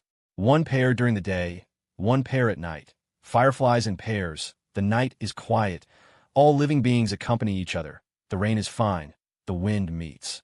Come in pairs, return in pairs, falling flowers in pairs. Ask the fireflies, who are you shining on? Not afraid of being tired, afraid of being lonely and sleeping. Fluttering and flying away in the sky. What's wrong? Even in the snow and ice, they are a pair. The two of them tacitly did not speak, but quietly listened to the entire song. Suddenly, Meng Ran looked at Shang Wanming and smiled very cheerfully. By the way, Happy New Year in advance, Dr. Shang Wan. Happy New Year, classmate Meng. Shang Wanming responded with a smile. Maybe, in the new year, everything will be different, right? When Mo Xian first arrived abroad, he always had a question he wanted to ask his two wives. My parents. Yeah, I talked to your uncle last time, and it felt like listening to my memoirs. Hearing Mo Xian's words, Luo Xia and Luo Muki exchanged glances, finally offering helpless bitter smiles. Luo Xia should really have the most to say about this. After all, she back then was essentially the current Luo Wire and Luo Shui. Meanwhile, back in China, Shun Qingyun was organizing documents in her study when she accidentally bumped into a photo on her desk, the only family photo of the four of them. Since returning from the old house, she had suggested more than once that they take another photo, but was met with refusal from Luo Xia and Luo Miyuki. No photos in the past, and none needed now. Mom, it's not necessary. Thinking of her daughter's cold words, Shun Qingyun couldn't help but sigh. She remembered that before they left China with Mo Xian and the two daughters, she couldn't resist meeting the sisters one last time. But what good did the meeting do? They just looked at each other in silence, at a loss for words. For a mother and daughters to reach such a point was truly the end of the line. She didn't regret falling in love with Luo Sheng. The only regret was perhaps that she had supported Luo Sheng's choice in the first place. She knew how unwilling Luo Sheng was, so she had taken the initiative to suggest it herself. Afterwards, she immediately regretted it. When her daughters were children, she had never fulfilled her duties as a mother, because she was assisting Luo Sheng's career. Looking back on her youth, Shun Qingyun's encounter with Luo Sheng was also an accident. Back then, she had traveled alone to Kyoto to study, and student life was not as rich as it is now. Shun Qingyun was dragged by Qin Ni, a woman from her department, to a school dance. Shun Qingyun didn't really like this person. She was flirting with her first love while also discussing marriage with the young master of the Mo family. In those days, this kind of thing was actually very embarrassing, but Qin and I felt that she was doing it very secretly and kept emphasizing that she and Jiangfeng were long over. The only two things Shun Qingyun was grateful to this woman for in her life were that she gave birth to a son-in-law who could appease her two daughters, and, because of her, she accidentally met Luo Sheng. In some ways, Luo Sheng was very similar to Mo Xian. They were both the kind of people you could see at a glance in a crowd. At the time, Luo Sheng seemed to have been forced to come as well. He had no interest in the dance, and just sat on a chair, listlessly spacing out. Young Luo Sheng was outstanding in appearance, gentle and refined, and possessed the air of a noble young master. Even in casual clothes and spotless sneakers, he was enough to draw attention to himself. Shun Qingyun tugged at a female classmate beside her, pointed to Luo Sheng over there, and asked, "Do you know that student?" "You don't know him?" The female classmate was surprised. "He's Luo Sheng, the second young master of the Luo family in Kyoto. He has a good temper, but he doesn't like these kinds of events. His classmates probably dragged him here." Shun Qingyun had heard of Luo Sheng, but had never met him. After all, even in those days, Luo Sheng was driven to school. Usually, their majors and social circles hardly overlapped. Moreover, the Shun family had arranged a marriage for her long ago, to the son of an old friend of the Shun family. Years later, Shun Qingyun actually always regretted why she hadn't met Luo Sheng sooner. Always arrogant, Shun Qingyun in Shanghai was always approached by other boys, but usually only with one result, being ignored. Even her fiancé, in name, only never received a good look from Shun Qingyun. "Hello." Luo Sheng, who was feeling drowsy, suddenly heard a very pleasant voice in his ear. He looked up blankly, and at the first sight of Shun Qingyun, Luo Sheng couldn't help but be stunned. Born into a wealthy family in Kyoto, he had met all kinds of people with his parents since he was a child, but Shun Qingyun was the first to leave such a deep impression on Luo Sheng. Not just because of the stunning beauty that would give her daughters such excellent genes, but more because of the unique temperament Shun Qingyun possessed and the light that flickered in her eyes, a light that Luo Sheng had never seen before. Confidence, and some kind of emotion he couldn't understand. "Hello," Luo Sheng replied politely, his upbringing prevailing despite the stirring in his heart. "May I ask who you are?" "Shun Qingyun, from the Shun family of Shanghai." Shun Qingyun was actually very clever. She didn't believe that the son of the Luo family wouldn't know of the Shun family. Directly stating her identity was not to show off, but to tell Luo Sheng that she wasn't the kind of girl who would strike up a conversation with him to curry favor. Luo Sheng was a little surprised. He had naturally heard of the Shun family. What he didn't expect was that he would actually be in the same school as the Shun family's daughter. "What? You don't believe me?" Shun Qingyun asked with a smile. "Do I need to prove it?" "No, I'm just a little surprised." Luo Sheng smiled a little embarrassedly. "I haven't heard that the Shun family's daughter came to Kyoto. You don't like this kind of occasion, so why did you come?" Shun Qingyun asked curiously. "I noticed you just now, sitting here all by yourself, looking like you're about to fall asleep. I couldn't help it. My classmates took bribes for my brother." Luo Sheng gave a helpless, bitter smile. He said, "I'm almost a senior, and all I do is hide in the library or go home to study with my father, with no social life at all." Actually, Luo Sheng wasn't telling the truth. His older brother, Luo Quan, was doing everything he could for his younger brother, a young master of a wealthy family, outstanding in appearance, with countless daughters of prominent families chasing after him. But Luo Sheng was just like Mo Xian before he met Luo Xia and Luo Muqi, preferring to spend most of his time in the library. The Luo family didn't arrange any marriage for Luo Sheng. They just wanted him to find someone with a similar family background that he liked. After all, Luo Quan had had a free love marriage. His wife, Luo Tian's mother, actually had a certain gap in family background compared to the Luo family. But not only did Luo Quan like her, but the old Madame Luo liked her very much after seeing her in person. The family didn't force Luo Sheng, but he wasn't in a hurry at all. So Luo Quan, in a fit of anger, sent gifts to his close classmates, telling them to change his bad habits even if they had to drag him. "I'm sorry, Luo Sheng. Your brother really gave too much." Luo Sheng looked at his money-grubbing friends and could only sigh helplessly, letting them drag him to the dance. Of course, if he really didn't want to, no one could force him. At least compared to the past, the fact that he was willing to come was already very good. "How about we go for a walk together?" Shen Qingyun suddenly reached out and grabbed Luo Sheng's sleeve. "You don't want to be here, and neither do I. So why don't we just run away together?" This. Luo Sheng hadn't even reacted before Shen Qingyun had grabbed his sleeve and pulled him up. Actually, Luo Sheng had been wondering ever since that day how Shen Qingyun, who was only so tall, could have actually pulled him, who was over 6 feet tall, out. Perhaps that was just Jiang Taigong fishing. The willing takes the bait? That day, Luo Sheng was glad he had attended the dance for the first time. As he followed behind Shen Qingyun turned her head to look at him, and the smile on her face was something Luo Sheng couldn't forget even to this day. Of course, Luo Sheng didn't know what kind of person Shen Qingyun was at heart. So, seeing Mo Xian, Luo Sheng was absolutely certain that this fool getting hooked was only a matter of time. After all, his 2 daughters were much more clever than his wife. After that day, Luo Sheng became even more proactive than usual. Once, Luo Quan brought his wife home. He woke up early one morning and passed by Luo Sheng's room, only to find him already awake. Luo Quan rubbed his eyes hard, wondering if this was really his brother's doing. Luo Sheng was carefully combing his hair in front of the mirror, with several neatly ironed outfits laid out on the bed. After fixing his hair, Luo Sheng picked up each outfit and began to compare them. "Shengzi, what are you doing?" Luo Quan's sudden question almost scared Luo Sheng to death. "Bro, don't scare people like that. You could kill someone." "No, Shengzi, you're the one who scared me. You even put on cologne and styled your hair, or changing outfits. I don't care who you are. Get out of my brother's body." It's no wonder Luo Quan was so surprised. His brother usually didn't care much about dressing up, as long as he looked presentable. Of course, Luo Quan was the last person who should be saying this, since Luo Tian's sloppiness was inherited from him. After that day with Shen Qingyun, the relationship between Luo Sheng and Shen Qingyun became much more subtle. Luo Sheng wondered if it was just his imagination, but it seemed like he had never encountered Shen Qingyun before. But since that day, he always saw Shen Qingyun at school. Of course, he didn't know that these so-called coincidences were actually deliberately orchestrated by Shen Qingyun. After all, how many coincidences are there in this world? At that time, Luo Sheng only felt that their relationship was special. Of course, at that time, he didn't know what was meant by more than friends, less than lovers. University life flew by.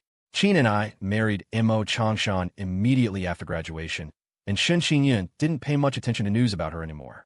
She had once wanted to confess to Luo Sheng at graduation, but at that time her family was urging her to return to Shanghai as soon as possible.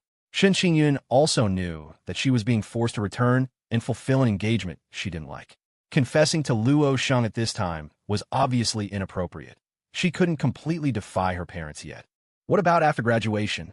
Luo Sheng was stunned by Shen Qingyun's words. "I'll probably go home and help out. My brother has always wanted me to go over and help him share the burden." Luo Sheng was a very career-minded person. He seemed gentle and refined, but in the business world, Luo Sheng was like a different person, decisive and with a keen eye. But Shen Qingyun knew very well that even for the Luo family in Kyoto, even though Luo Sheng was so outstanding, her family probably wouldn't give up on the original engagement, given their attitude. The Luo family was indeed enviable, but the Shen family had no stake in them. On the contrary, Shen Qingyun's fiancée was not only a childhood friend of the Shen family, but also had intertwined interests, publicly and privately. The Shen family couldn't abandon their long-standing business relationship to let Shen Qingyun marry Luo Sheng. So Shun Qingyun needed to find a way herself, and the most effective way was a single word: delay. Shun Qingyun contacted her family, expressing her willingness to stay in Kyoto to expand the Shun family's business there. The Shun family had always wanted to gain a foothold in Kyoto, but the landscape there was filled with powerful families, and the complexity of relationships was no less than in Shanghai. If we can open up relationships with Kyoto, it can only benefit our family, Shun Qingyun said earnestly to her parents during the phone call. Moreover, many companies in Kyoto want to cooperate with those in Shanghai, and the best partner is our family. This is a great opportunity for us. Shun Qingyun's words moved her father. Of course, what she said was indeed true. If the Shun family could open up relationships in Kyoto, it would only bring them advantages. But in reality, Shun Qingyun was only using public resources for her own purposes. By delaying fulfilling the engagement, she could take the opportunity to get closer to Luo Shang. Shun Qingyun didn't agree with Qin Ni's views back in college. At the time, she had said to herself, "Anyway, I'm the only child in my family, and I'm working hard to study jewelry design. I'll get married and have children first, and the family business will be mine in the future." Shun Qingyun didn't think that way. She always felt that she had to gain the comprehensive recognition of the person she was interested in, especially for families like hers. Being well-matched in social status was important. But above that, if she could let Luo Shang see her abilities, he would only value her more, given his character, right? Actually, Shun Qingyun and her two daughters had very similar ideas, but she preferred to give Luo Shang business support. Companionship in life was necessary, but not the top priority. The two sisters were more concerned with gradual penetration into life and career. After all, Mo Xian didn't have much of a career to speak of. So she stayed in Kyoto. With the support of her parents, Shun Qingyun's outstanding abilities really allowed her to thrive. Luo Shang didn't expect Shun Qingyun to be so capable. He had secretly instructed people to give her some help, but Shun Qingyun managed to establish herself in Kyoto with almost no foundation, solely relying on the Shun family's financial support. Shun Qingyun guessed correctly. Luo Shang admired and respected her abilities. In the repeated work contacts, Shun Qingyun clearly noticed that Luo Shang's gaze towards her had grown from initial infatuation to admiration and love. As for the next step, Shun Qingyun hadn't planned it out yet. But unexpectedly, rumors had already begun to spread in Kyoto that the Luo family had begun looking for potential wives for Luo Shang. When Shun Qingyun heard this news, her face instantly turned gloomy. She had been working on this for so long, originally planning to slowly boil the frog in warm water, little by little. Moreover, after dragging it out for so long and achieving results, her family was no longer in a hurry for her to return to Shanghai to get engaged. Now, there were rumors that the Luo family was going to arrange a marriage for Luo Shang. What was she working for? She might as well have just forced the issue long ago. However, she probed Luo Shang indirectly, but unexpectedly, Luo Shang smiled and directly told her, "Don't listen to the rumors outside. My family hasn't arranged anything. My sister-in-law already has my nephew Luo Tian, and my family sees that I'm more interested in managing the business. So, they haven't urged me."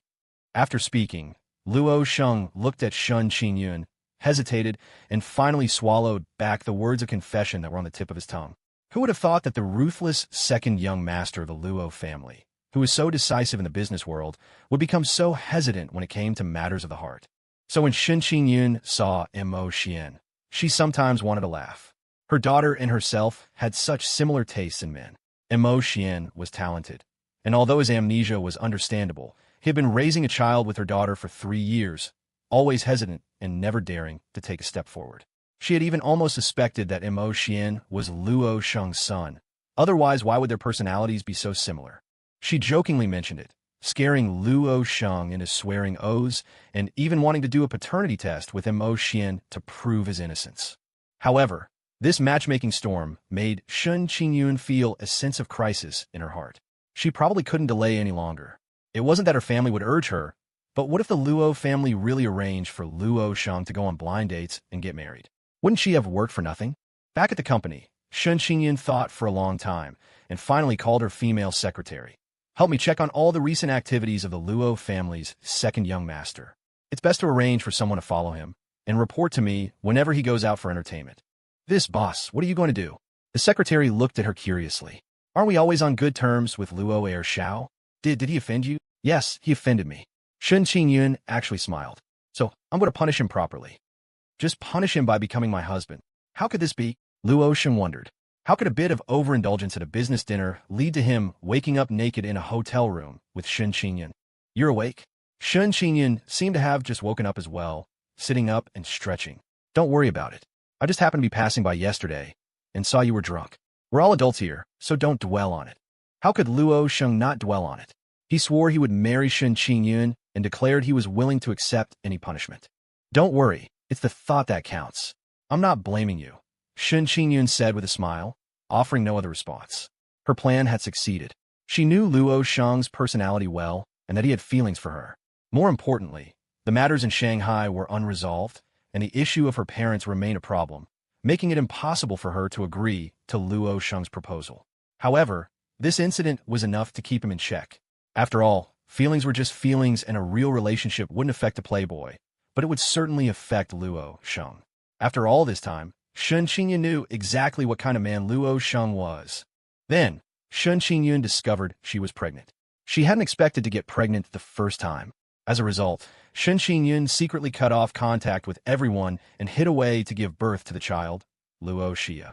At the time, regardless of whether Shen Qingyun was a daughter of a wealthy family, her actions were considered unconventional. Actually, regarding the later actions of Luo Xia and Luo Myuki, the one in the Luo family who reacted the least was their mother, Shen Qingyun. After all, what she did back then wasn't much different from what they were doing now. After Shen Qingyun gave birth to Luo Xia, she returned to Shanghai with her baby in her arms. Seeing her holding the child, Shen's father was furious. What's done is done. Getting angry won't change the fact that I have a child now, Shen Qingyun said calmly to her father, cradling baby Luo Xia and playing with her. Besides, it's not like I just grabbed any random man. It's Luo Sheng, the second son of the Luo family in Kyoto. To be honest, he's much better than the person you were trying to set me up with.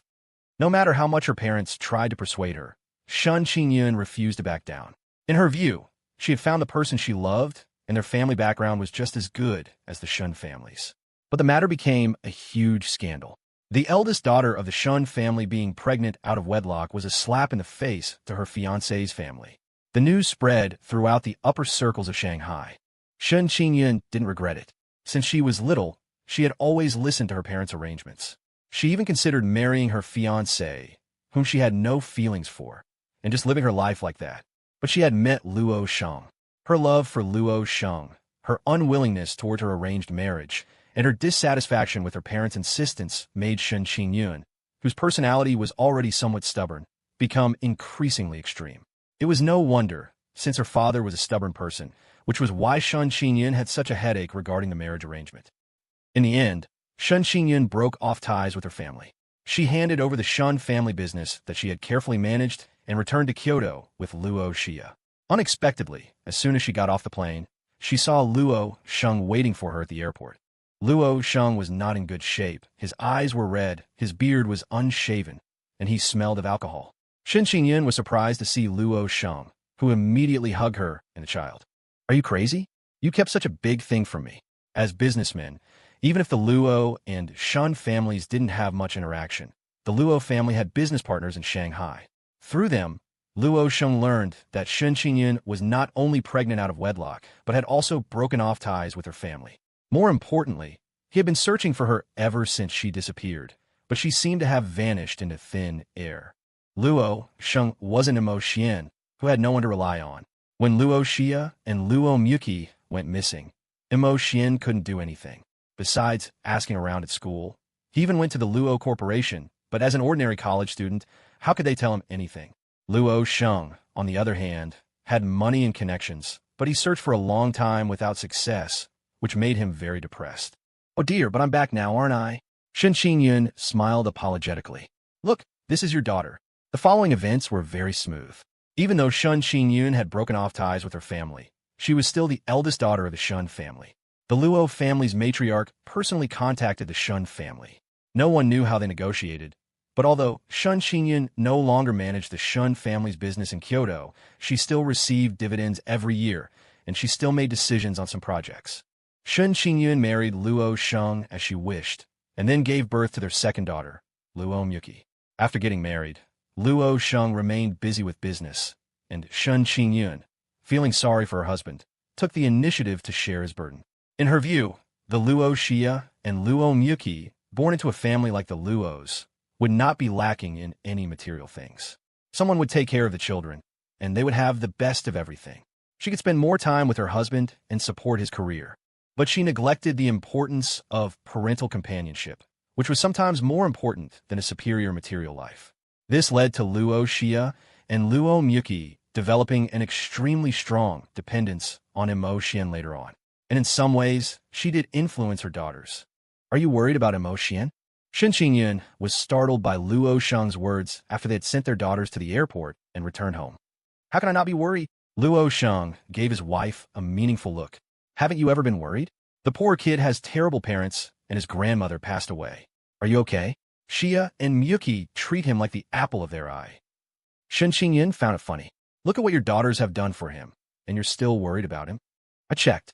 Xia customized Imo Xian's phone, and it has a tracking device and a bug inside. What? Shen Qingyun stood up abruptly upon hearing Luo Shang's words. How did you find out? I inquired. These two girls can hide things from others, but can they hide things from me? Luo Shang shook his head helplessly. See, it's all your fault. You've had people watching me since they were little, from my assistants to my drivers. Even our cleaning lady has received red envelopes from you. Great, these two girls haven't learned anything else, but they've learned all your little tricks and even expanded on them. Hearing Luo Shang's words, Shen Qingyun immediately tried to comfort him. Oh, darling, wasn't I just worried about you? Give me a break. Luo Shang scoffed. I'm fine.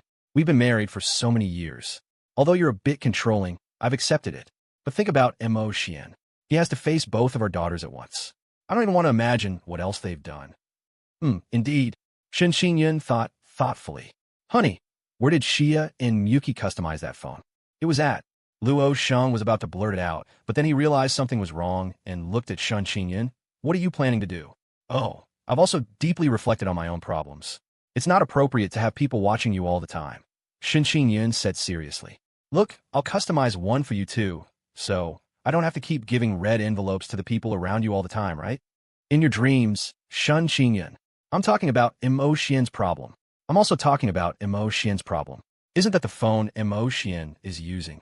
A week later, Luo Shang wanted to slap himself silly as he watched Shen Qingyun give him the customized phone with a smile on her face. Why did his mouth have to be so damn chatty? From childhood, Imo Xian had always considered himself a content and easily satisfied person. After all, as a child, he was happy with iced watermelon in the summer, a sweet melon to eat, or an ice-cold drink from the convenience store after his morning run.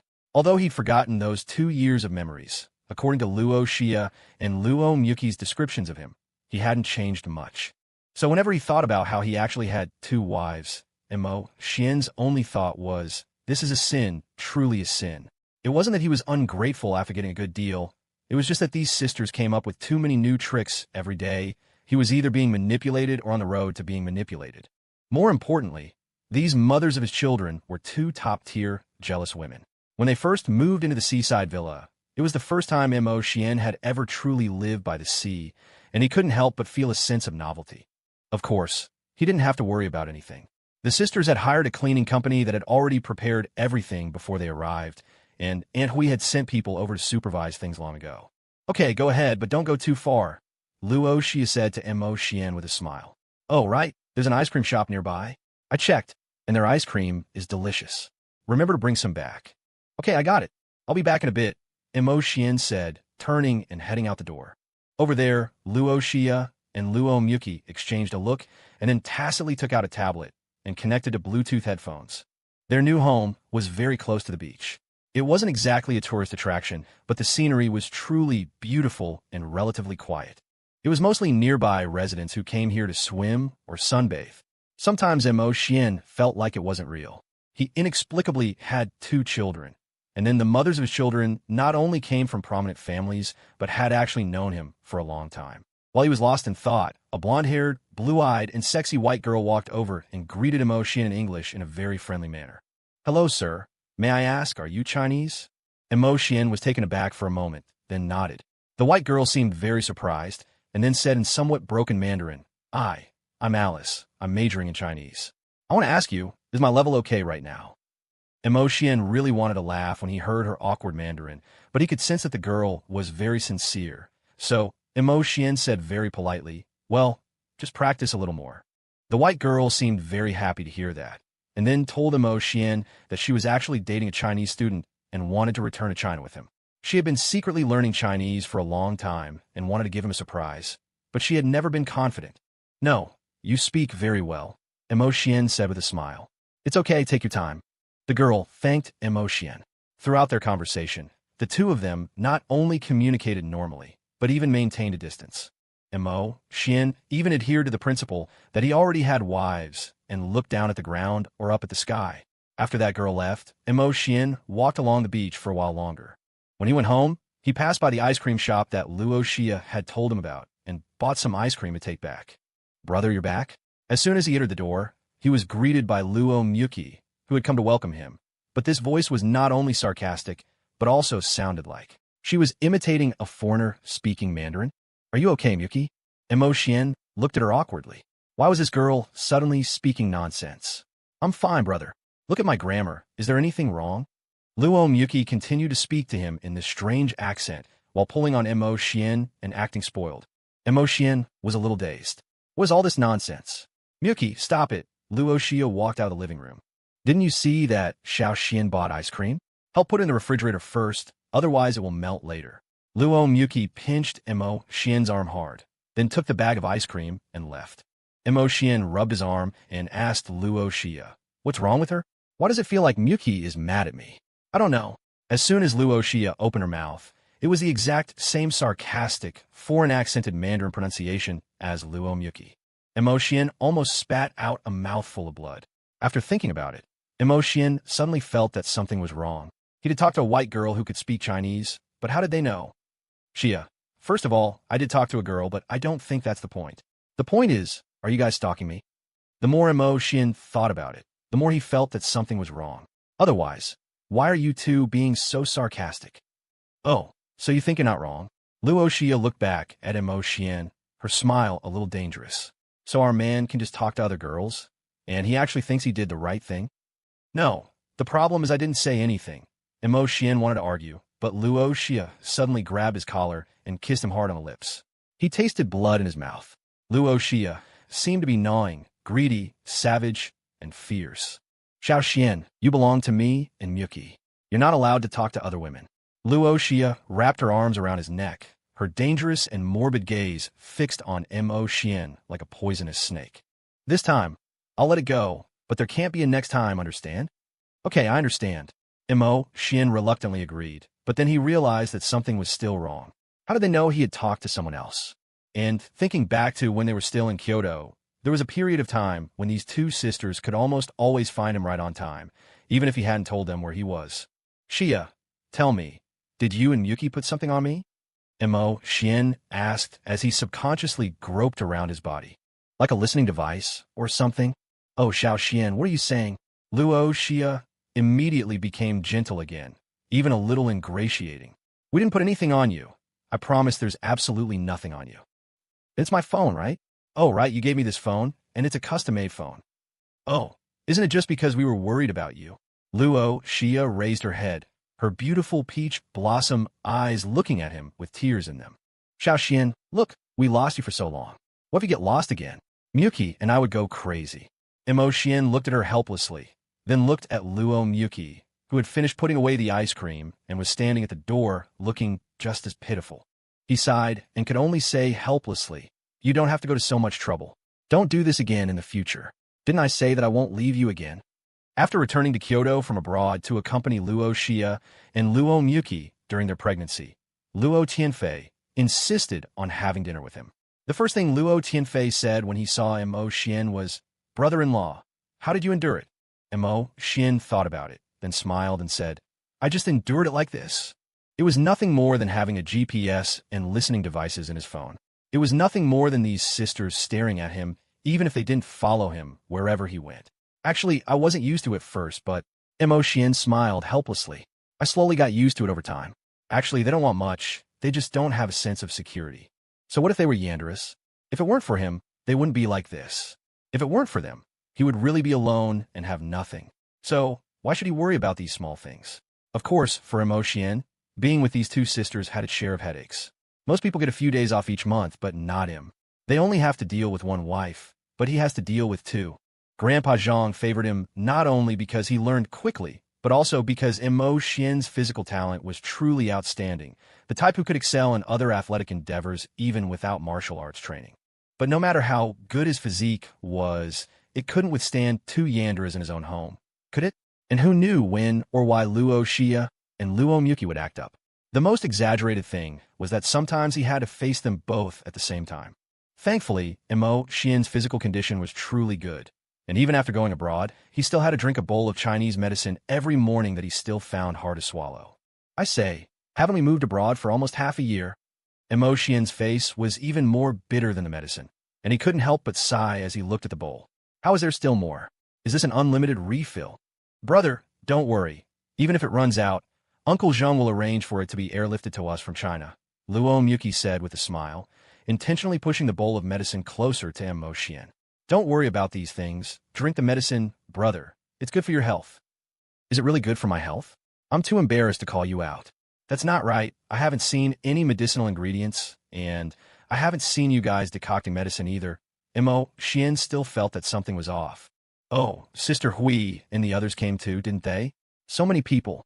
Oh, they're in a villa not far from us, and there aren't that many people. Only 10, including Sister Hui, Luo Xia said, pushing the sandwich she made in front of Mo Xian. Xiao Xian is really... Why are you asking so many questions lately? Ah, right. You two treat me like a fool. Who knows what other tricks you have up your sleeves? Brother, drink the medicine first, okay? Luo Miyuki said coquettishly, handing him the Chinese medicine. Mo Xian gritted his teeth. He had to drink it. After all, his health was his own. When he was in Kyoto, he felt that Uncle Zhang's daily tonics were superfluous, but now that he thought about it, if his body wasn't strong, he would have died at the hands of these two she-devils sooner or later. Seeing Mo Xian gag after drinking the medicine, Luo Xia helplessly handed him the prepared candy, then said affectionately, "It's okay, Xiao Xian. I prepared many flavors of fruit candy at home. If it's not enough, I'll get you another one, okay?" This isn't necessary. Mo Xian held a peach-flavored candy, and the bitterness in his mouth was finally slowly covered by sweetness. So, what exactly are Sister Hui and the others busy with? Although Mo Xian wouldn't run away, Luo Xia and Luo Miyuki were still worried. They had worked so hard, spent so much effort to keep Mo Xian by their side, and absolutely couldn't allow any more mistakes. Moreover, Luo Xia and Luo Miyuki only had a smattering of knowledge about Chinese medicine. So, among the female bodyguards who came with them, one had studied it and was responsible for preserving and organizing the medicinal materials, as well as decocting medicine for Mo Xian. Of course, they also protected their family's safety and secretly followed Mo Xian when he went out.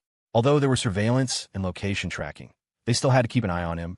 Later, Mo Xian took his daughters out, and seeing two very familiar Chinese women following him about 10 meters away, he went home and asked Luo Xia, but the answer was still gentle and matter-of-fact. Aren't they just afraid you'll get lost? Sometimes Mo Xian felt that they treated him like their two daughters' age. Whenever Mo Xian encountered similar things, although he felt awkward, he could only accept it helplessly, thinking that they were sincerely treating him well, just that their methods were a bit extreme. Sometimes he even admired Luo Xia and Luo Miyuki. How did they come up with these crazy ideas? Even Luo Weier and Luo Schwerer, who were always fighting with them for their father. One day, when Mo Xian passed by their room, he heard Luo Miyuki say to them with a serious expression, "When Dad takes you out, you must keep an eye on Dad. You can't let Dad be seduced by other women, or you won't have a dad." After thinking about it, Luo Miyuki added, "Those are bad women. They all want to steal your dad." Mo Xian couldn't help but find it funny. The ones who usually fight with them for him the most are you unreliable mothers. Even if the children are young, do you think you could deceive them with this? Who knew? These two silly girls actually agreed and solemnly guaranteed that they would keep an eye on their dad. That look was not only firm, but also exuded a sense of wisdom. Although Luo Weier and Luo Schwerer sometimes had a lot of resentment towards their mother, they were still their mothers after all. Their status was much higher than others, so at this time, they still had to stand on their mother's side. Then, every time Mo Xian took them out, these two little dumplings began to treat people differently. Young men were a no-go. "I have a dad, don't touch me." Young women were even more of a no-go. "We have to prevent Dad from being stolen, so you're not allowed to touch me." After strict screening, the two little dumplings liked the kind, gentle old people the most, especially grandmothers. Because Dad said that great-grandmother went to a faraway place and wouldn't be back. Dad must be very sad. These grandmothers are very similar to great-grandmother. Dad will remember great-grandmother when he sees them. Won't he feel less sad? Of course, this didn't mean that they wouldn't fight wits and courage with their mothers when they got home. It's just that, initially only 4 years apart, Luo Xia had Luo Miyuki completely under her thumb, and the two little dumplings really couldn't beat their mothers. Actually, Mo Xian found all of this quite interesting.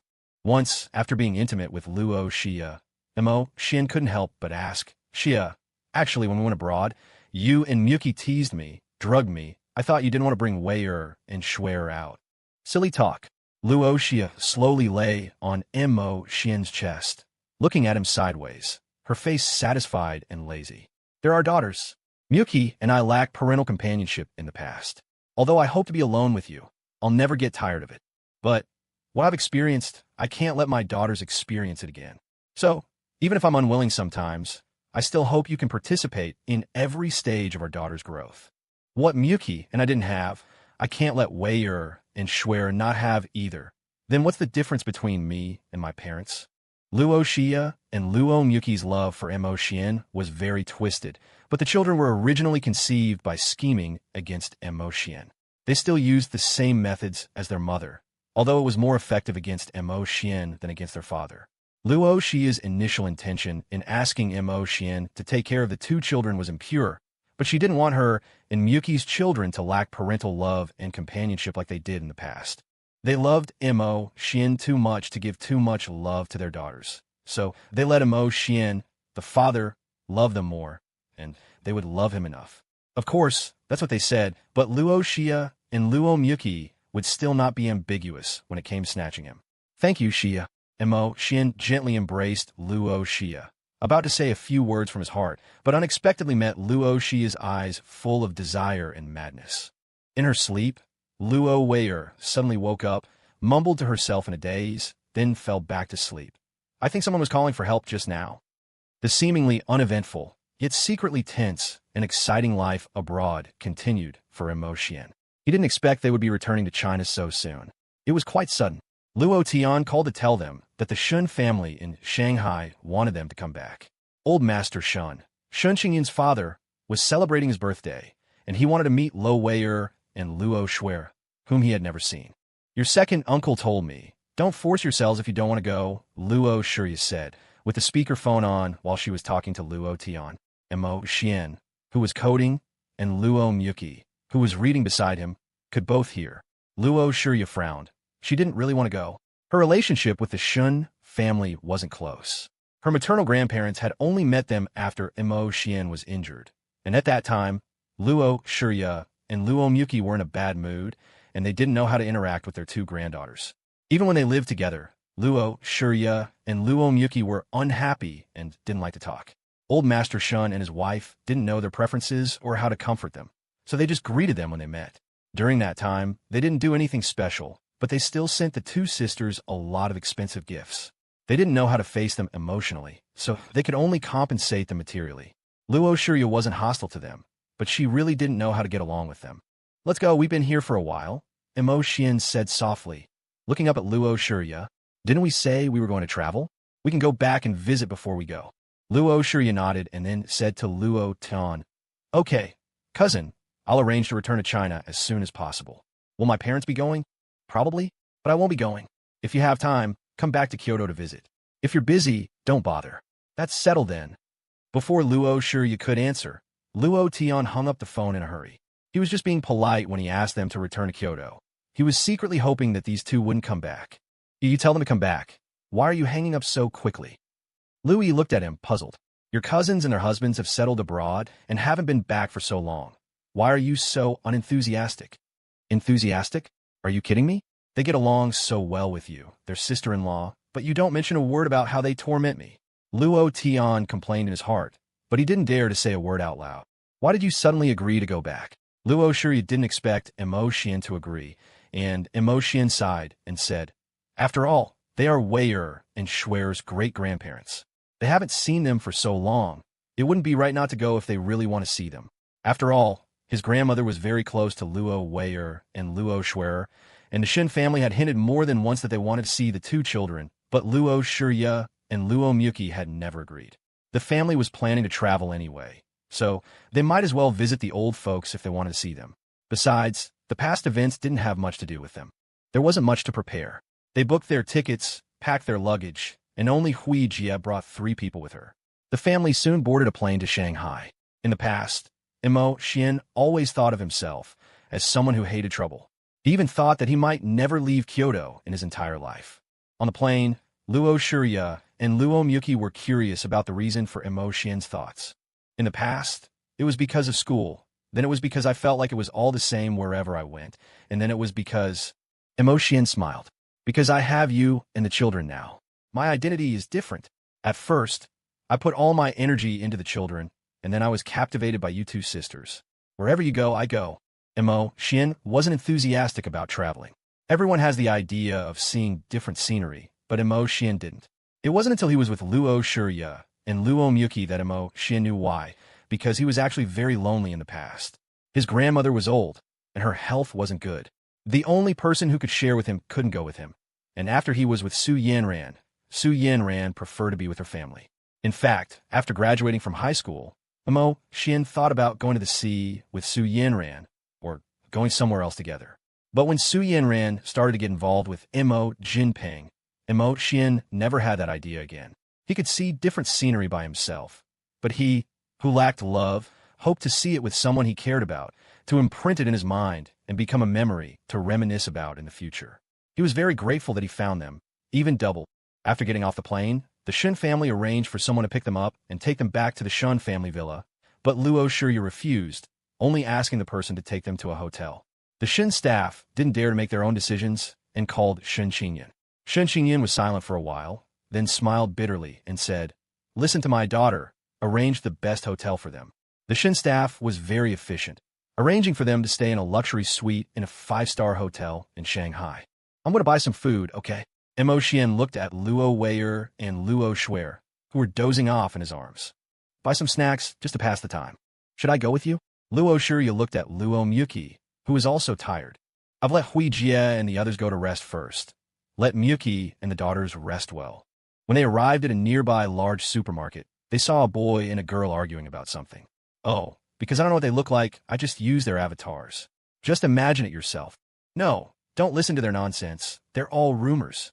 A boy in a school uniform explained anxiously to the girl, while the girl pouted, deliberately refusing to look at him. "Why don't you believe me?" The boy looked obviously flustered. "I told you those are Photoshop pictures. It's all those group members' fault for spreading rumors, saying I'm a cross-dressing master. Don't be angry, Senior. I don't want to talk to you. Junior is a bad person." The girl's pronunciation was a little strange, sounding a little cute. Although she looked very angry, she seemed to be sulking. "Senior, you have to believe me. I'm really not a trap. I mean, I'm really not a cross-dresser. You admitted it. Or why would you say it so smoothly?" The senior, who was also wearing a school uniform, was obviously more angry, and was about to leave in a huff. The junior behind her could only explain again and again, and the senior looked at him and thought for a long time and said, "Actually, I'm quite curious. What would you look like in women's clothes?" "No, Senior, I'm just teasing you. I'm hungry. Take me to eat mala xianghua." The junior seemed to be pardoned and happily said, "Okay, I know which mala xianghua is the best. It's good that you're not angry, Senior." Watching the naive two pass by, Imo Xian and Luo Shiya couldn't help but smile. Although it had only been 2 years, they had experienced that kind of time. However, when passing by the two, Imo Xian and Luo Shiya clearly saw that the senior was using the shopping app on her phone to search for JK skirts that boys can wear. Imo Xian and Luo Shiya looked at each other and couldn't help but laugh. "Maybe everyone's youth, the way they get along is different, right?" Imo Xian said helplessly. "Are the ideas of young people nowadays a little too unique?" Luo Shiya held his hand, looking at him gently. The dream she lost when she was young, she now holds firmly in her grasp. "Can I ask how you did it?" Outside the delivery room, Luo Tian helplessly looked at Imo Xian. Their due dates were the same again, and the doctor's eyes were complicated and strange when he looked at them, because according to the medical records, they had given birth on the same day last time. "What do you think?" Imo Xian said, anxiously glancing towards the delivery room, while smiling wryly. "Cousin, I'd rather not tell you about this." Luo Tian's mouth twitched. "Good lord, you three. You really know how to play. It hasn't been easy for you. Luo Tian patted Mo Xian on the shoulder. Now, that Weier and Schwer are so big, and those two girls are still so attached to you, and my two cousins are still like that, brother-in-law. TSK, it feels like wishing you a long life is not sincere enough. Such great merit can't be repaid with just a long life. The smile on Mo Xian's face was even more bitter. Recently, Weier and Schwer had often looked at him with tearful eyes. Once, in the middle of the night, Luo Weier suddenly ran in, sobbing softly, and said, "Daddy, if we have a little brother or little sister, will you not like Schwer and me anymore?" Children easily get anxious about this kind of thing, and Mo Xian could understand. He could only tell them again and again that even if they had a little brother or a little sister, Daddy would always love them. "How is it?" Lu Yi rushed over, and Luo Tian quickly got up to reassure her. "She's already inside. The doctor said the fetal signs are stable, and everything will be fine. Second uncle and second aunt have also arrived and are trying to contact other doctors," Lu Yi said, while comforting Mo Xian, who seemed to hear nothing at the moment, just staring blankly at the delivery room. Mo Xian didn't remember how long it had been, nor did he seem to hear the voices of other people around him, until the light in the delivery room went out. Mo Xian suddenly stood up and quickly ran to the door. "Don't worry, both mothers and babies are safe." The doctor came out, saw Mo Xian, smiled, and said to him, "They are two daughters. Did you poke a daughter's nest?" Luo Tian just finished complaining, and Lu Yi kicked him hard, gritting her teeth in the Sichuanese dialect. "Shut your trap." Luo Tian rubbed his kicked calf while muttering to the side, "It's the truth." Angered, Lu Yi grabbed his ear, and Luo Tian struggled while saying repeatedly, I was wrong, wife." Luo Xia and Luo Muki came out, their faces pale. Seeing Mo Xian's red eyes, Luo Xia forced a smile. "It's okay, why are you crying?" "That's right, brother, you're such a grown-up." Luo Muki reached out her hand, and Mo Xian quickly took hold of her and Luo Xia. "Okay, remember to go see the daughters later, and you have to give them names." The doctors and nurses on the side looked at the magical scene in front of them in shock, while Luo Tian quickly returned his usual self and walked up to them, saying softly, "You know what to say and what not to say, right?" "Yes, President Luo, rest assured." No one was stupid. The Luo family had invested a lot in this hospital. Even if they guessed that the relationship between the three people in front of them was not right, who would dare to say anything? Both children were healthy and fair-skinned. Luo Xia and Luo Muki were admitted to the best postpartum center, and Mo Xian rushed there early every morning and didn't go back until the evening. It wasn't until Luo Xia and Luo Muki recovered and took their two little daughters back to the manor that Luo Weier and Luo Schwer saw their younger sister for the first time.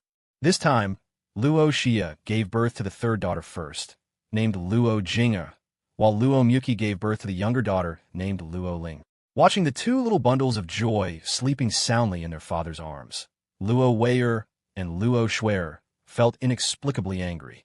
But they were their own sisters, so no matter how unbalanced they felt, there was nothing they could do.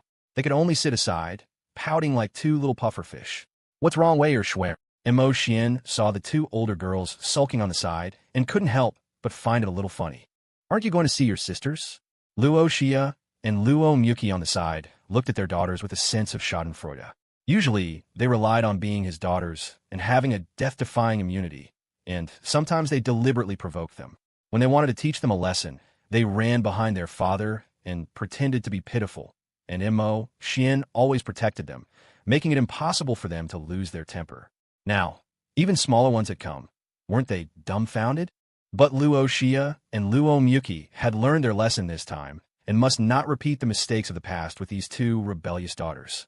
Jing'e and Ling'e had to be taught well. As for what taught well meant, it probably meant not fighting with them for their husband. That would be a good child. Luo Weier and Luo Schwer walked over reluctantly and looked at the two younger sisters in their swaddling clothes. Mo Xian couldn't help but sigh. When Daddy sees them, it feels like seeing you at this time.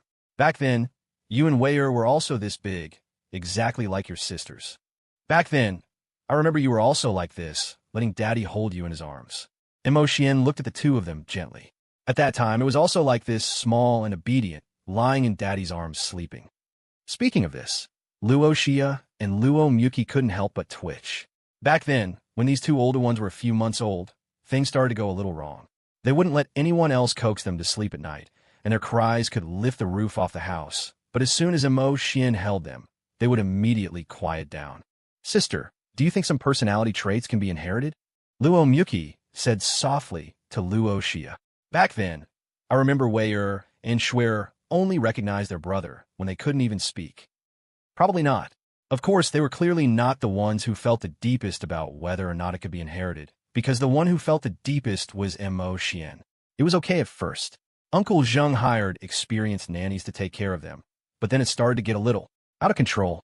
Mo Xian had to face Luo Xia and Luo Miyuki, who had occasional pathological episodes, as well as Luo Wei and Luo Shui, who were still as clingy as when they were little, and even more so after having younger sisters.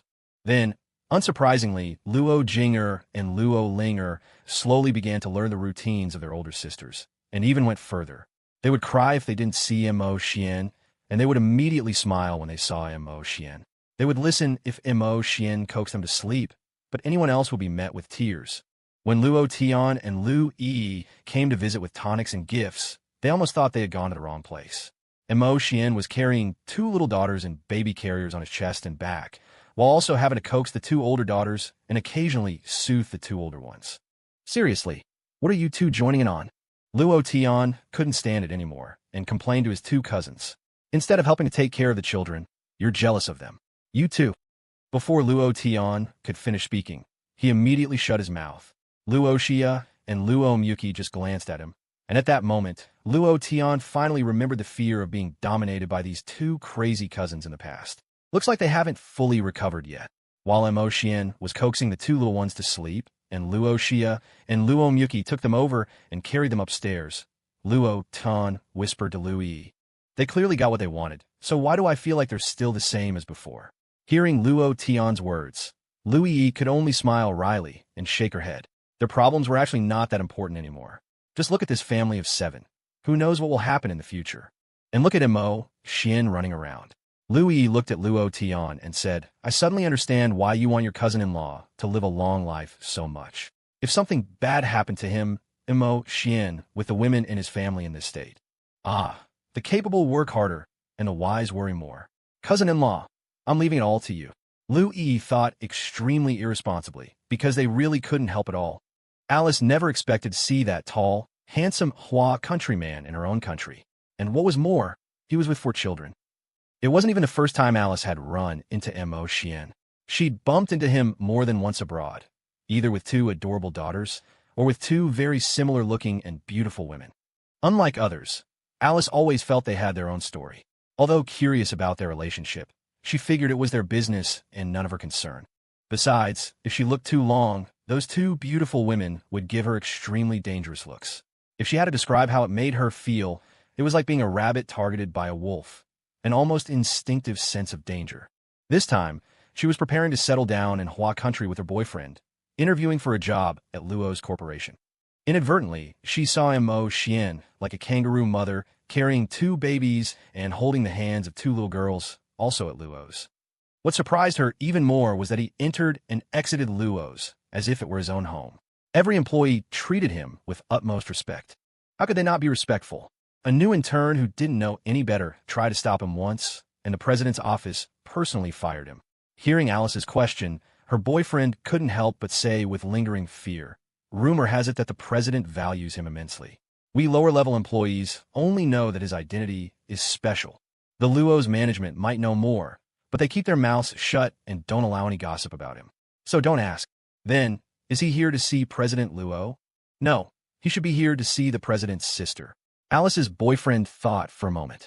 I'm not sure about the 2 baby girls, but I know the 2 older ones are the children of the former vice president, the Luo family's 2 daughters.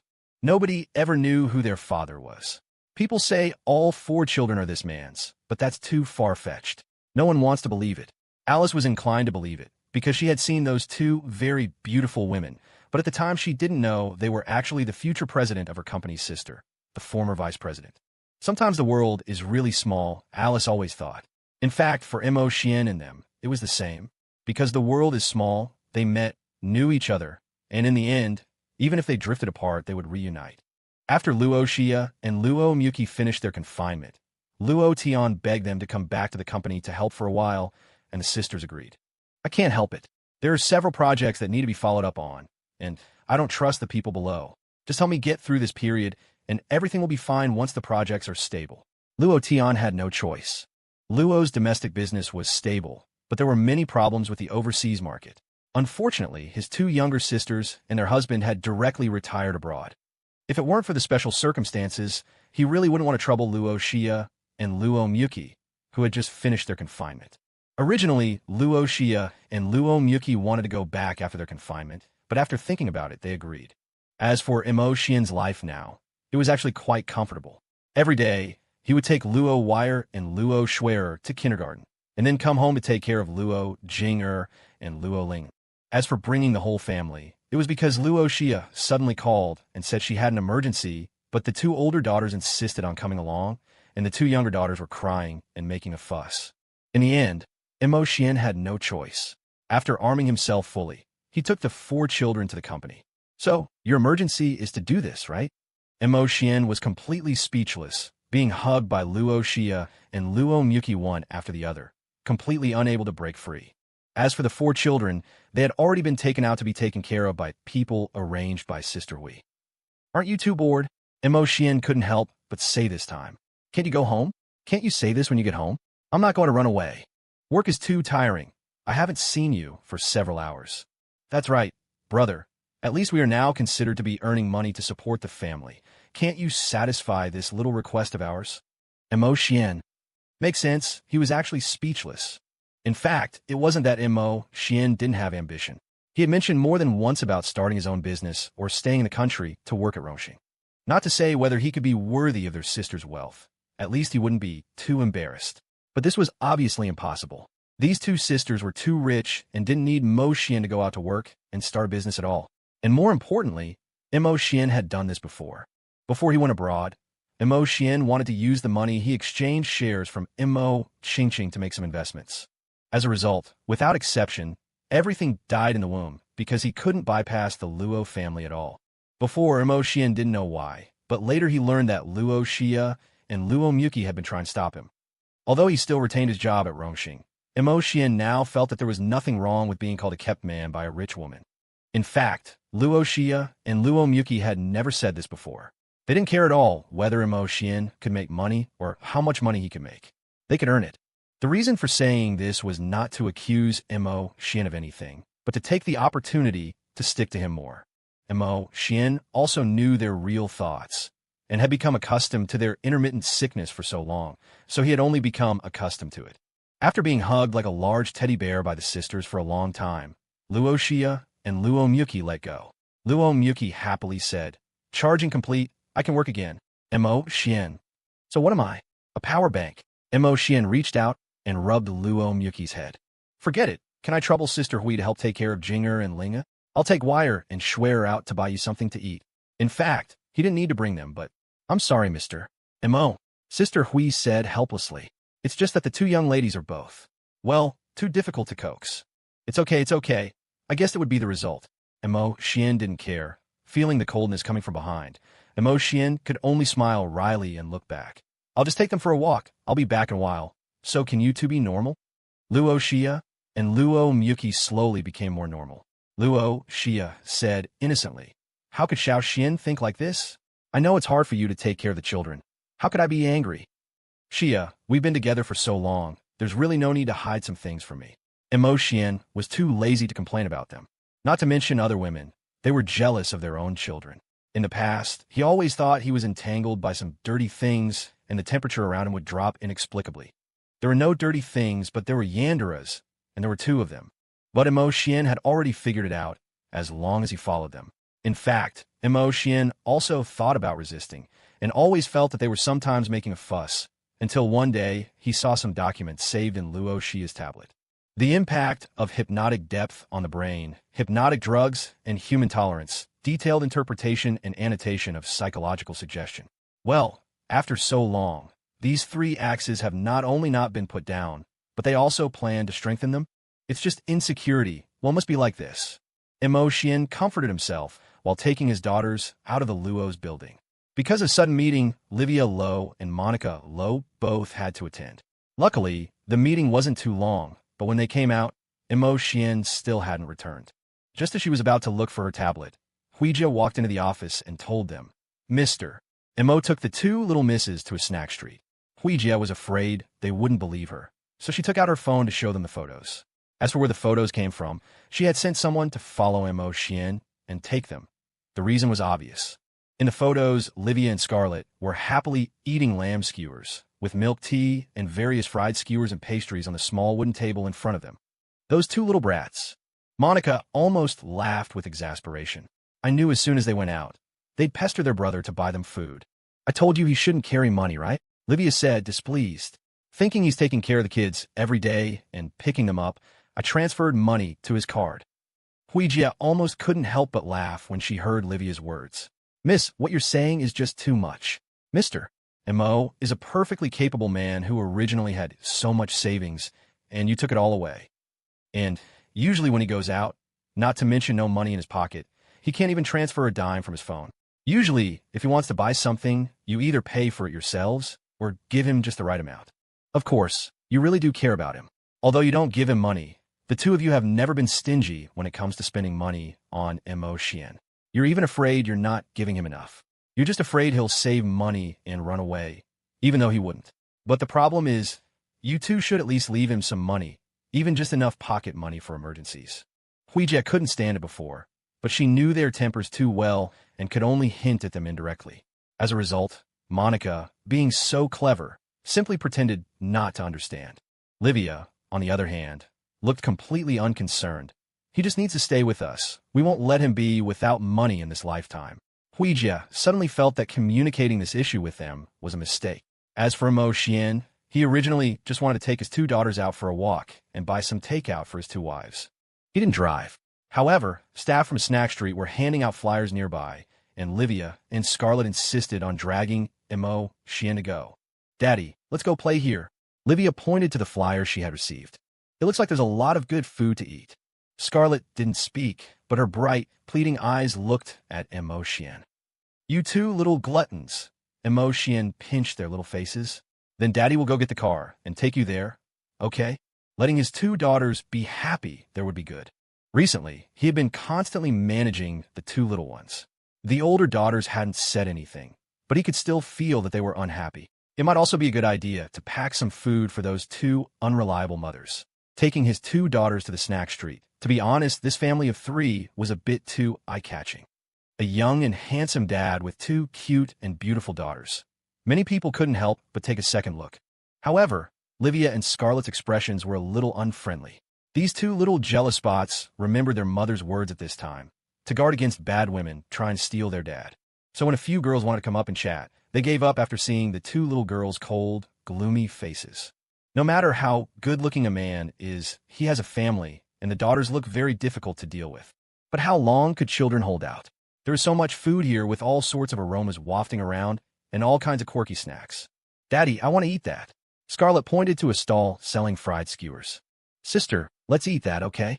Mo Xian saw that Livia also looked very interested, so he bought a lot of fried skewers to go, buying a portion of whatever the two children were interested in along the way, and the sisters shared it. Why are you only getting one portion each? Mo Xian handed them a few freshly bought grilled squids. Livia looked up, her mouth a little greasy from eating the grilled squid.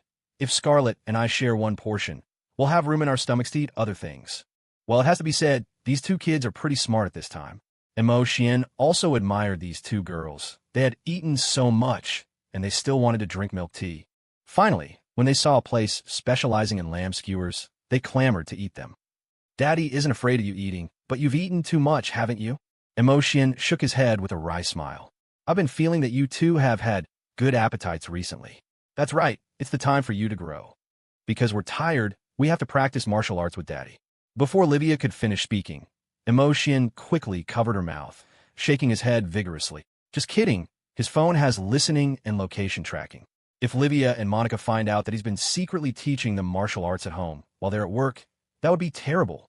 These two girls have been pestering Mo Xian to teach them martial arts from the beginning, but Livia and Monica disagreed, no matter what. After all, they were their daughters, and their personalities were too much like their own. If they taught them martial arts, they were afraid these two girls would cause trouble. However, Mo Xian always felt that there was nothing wrong with girls learning martial arts, and they could also protect themselves. Plus, they always wanted to learn, so Mo Xian taught them. However, he only taught them the basics, some basic self-defense skills that didn't require too much space to use. Mo Xian put his phone in his coat pocket, covered it with his hand, and said in a low voice, "You can only mention it when Daddy mentions it, understand?" "Mention what?" Monica's voice suddenly rang out behind the three of them, scaring Mo Xian so much that he almost fell off the wooden stool. When he turned around, Livia and Monica were looking at the three of them with smiles, followed by several female bodyguards behind them. "Look at you three."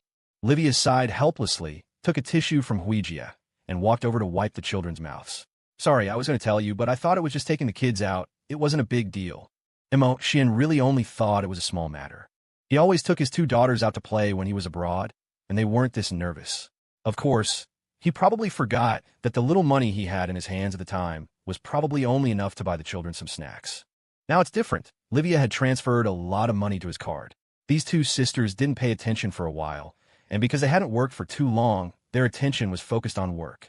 As soon as they saw that Mo Xian hadn't returned, their old habits came back. "Okay, let's go back, okay." Livia pinched Livia and Scarlett's cute little noses. "You're not allowed to secretly go out and eat good things with Daddy alone in the future. Can't Mommy and Auntie eat together too?" After all, they were their own daughters, and in front of Mo Xian, it wouldn't be good to say that you should let Mommy take care of this kind of thing in the future. "Didn't I bring some for you too?" Mo Xian pointed to the large bag he was carrying. "I passed by a few stores and saw that there were some you might like, so I packed them for you." With one sentence, the two sisters, who were originally still resentful, immediately turned their mood from cloudy to sunny. After all, as long as it's Mo Xian, they are still very easy to coax. After a busy day, Mo Xian only felt a little sleepy after taking shower. He quickly checked and confirmed that there were no aromatherapy diffusers in his room, that he had eaten out today, and that there were no problems with the water he drank. "It seems I'm really sleepy today, but I should be getting good rest recently, right?" Mo Xian didn't think too much about it. Livia and Monica still had a video conference to attend, so they probably wouldn't be free. He went to sleep first. However, this time his consciousness drifted to a very unfamiliar place, an old house that was both familiar and strange to him. Freud believed that dreams are a form of expression from the depths of the human heart, and also a product of the subconscious.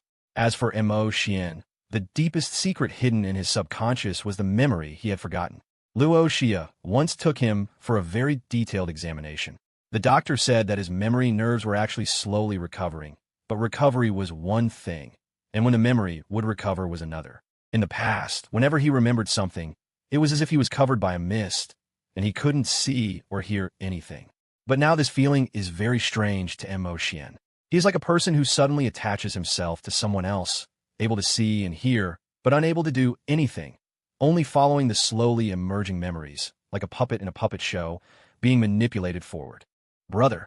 Behind him came a sweet, excited, yet childish voice. Looking back, a little girl was running over excitedly, grabbing his hand, and not far away, a beautiful girl was looking at him with a smile. He, or rather, the 13-year-old him, and in front of him were Luo Xia and Luo Miyuki, who had been forgotten by him, or rather, that memory belonging to the three of them. Mo Xian just watched his past self, together with Luo Xia and Luo Miyuki. All the past gradually revived with the memories, and was also displayed before his eyes little by little. At that time, there were still Luo Weiwei and Luo Xiaoxue. In fact, they didn't seem to have deceived him much. What they were like in front of him in the past was still what they were like after the reunion. Luo Xia, who was still Luo Weiwei at that time, was actually very awkward, initially stubborn, but now standing from Mo Xian's perspective, he could see that when she looked at him, there was a different kind of light in her eyes. "Xiao Xian, this question should be written like this. Xiao Xian, remember to send me a message when you go back later, okay? Actually, chatting with you every day is like we never run out of things to say." Luo Miyuki, who was still Luo Xiaoxue at that time, was not as lively and devilish as she is now. When she saw him, she was like an innocent child, shy, but hoping to get closer to him. "Brother, want to eat this? Brother, can you come earlier tomorrow? Brother, I'll secretly message you tonight. Shall we chat?"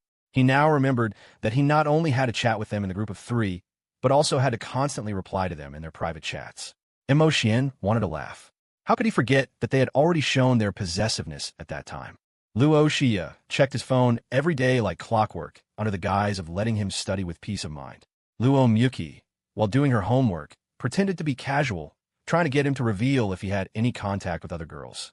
Even the two sisters, who he had previously thought were just joking, were actually constantly bickering.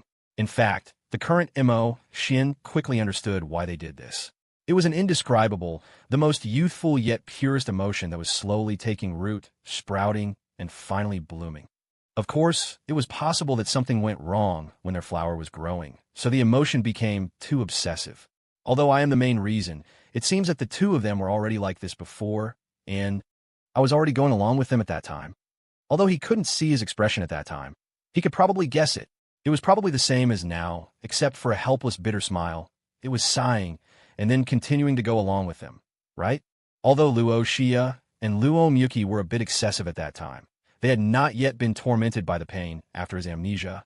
And at that time, he only had his grandmother by his side, and they were only being taken care of by Uncle Zheng and his people. At that time, for him and them, it was actually no different from now, or rather, from that time on, they were each other's most cherished people. I actually forgot so many things. He remembered the first meeting under the big tree, remembered Luo Xia waiting for him on the balcony every day, remembered Luo Miyuki smiling every time she saw him. Remembered the summer nights when the three of them sat in the yard board counting stars. Remembered the winter when he was chased around the yard by the two sisters with snowballs. Remembered sitting side by side with Luo Xia, with one earphone each, constantly looping Red Rose and White Rose, riding furiously together, occasionally stopping and looking at each other tacitly, smiling at each other. Remembered bringing candied haws from outside to Luo Miyuki, the two of them sitting in the yard, while Mo Shin told her what happened today, and Luo Miyuki ate the candied haws. He even remembered their birthdays, Luo Miyuki suddenly kissing him on the cheek after making a wish. Of course, Luo Xia did the same on her birthday. Even more remembered that day in the sky, full of fireworks, Luo Xia's bold yet shy kiss. In fact, he never told Luo Xia that Luo Miyuki later tricked him into closing his eyes while they were studying together, and then kissed him as well. He also remembered his injury that time. The feeling was too real, and Mo Shin even seemed to feel the pain coming from his head and body. And what was he thinking at that time? Maybe as long as they were okay, he would die. There was never unrequited deep affection, only people worth paying for. Luo Xia and Luo Miyuki were worth him sacrificing himself for, whether it was the him at that time or the him now. He never felt that he had done anything wrong. In a daze, he seemed to see Luo Xia and Luo Miyuki running towards him, but they were stopped by someone. "Let go of me, get out of here!" Luo Xia and Luo Miyuki kicked and beat the bodyguards like crazy, but they were forcibly taken away in the end. And his world fell into darkness again, unable to see or hear anything. Everything stopped abruptly, like a movie suddenly ending. Mo Xian felt that his consciousness was like a raft drifting with the waves, and he had no way to control it, drifting forward little by little. The professor who hypnotized him once told him a sentence: "Even if you forget something, your brain will still record it. It's just that it may be because of some reason, or like him, head trauma, so it's forgotten." Of course, there's also a possibility that when a person suffers a huge blow, their spirit cannot bear it, which will cause the brain's self-protection mechanism to be triggered, forcibly forgetting this memory. Sometimes, even if you see it, the brain will forcibly shield it, letting your vision and hearing selectively deceive yourself. There is also one kind, being interfered with by others, such as those of us who have studied psychology and hypnosis and understand psychological cues. Generally, when a patient receives psychological treatment, they need to enter deep sleep. We can choose to use cues to make them selectively forget some questions about hypnosis. For some reason, Mo Xian suddenly recalled the professor's words. And in the darkness, his body seemed to fall on a soft bed, and he still couldn't do anything, only felt that he vaguely saw two people in front of him. Luo Xia and Luo Miyuki's whispers suddenly came to his ears. Mo Xian smiled dumbly. He already knew this last time, right? There was no need to remind him again, right? "Sister, is this okay?" Luo Miyuki asked with some doubt. "Are you sure this will work?"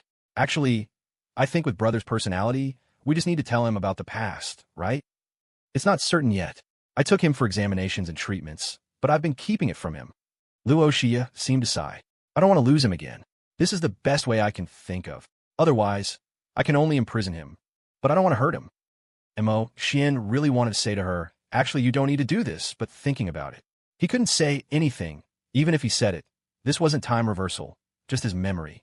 Just when he thought he might just continue replaying his memories like this, he suddenly heard sobbing. Was it Luo Xia or Luo Miyuki? Or was it the two of them? Didn't you say you wouldn't leave us again?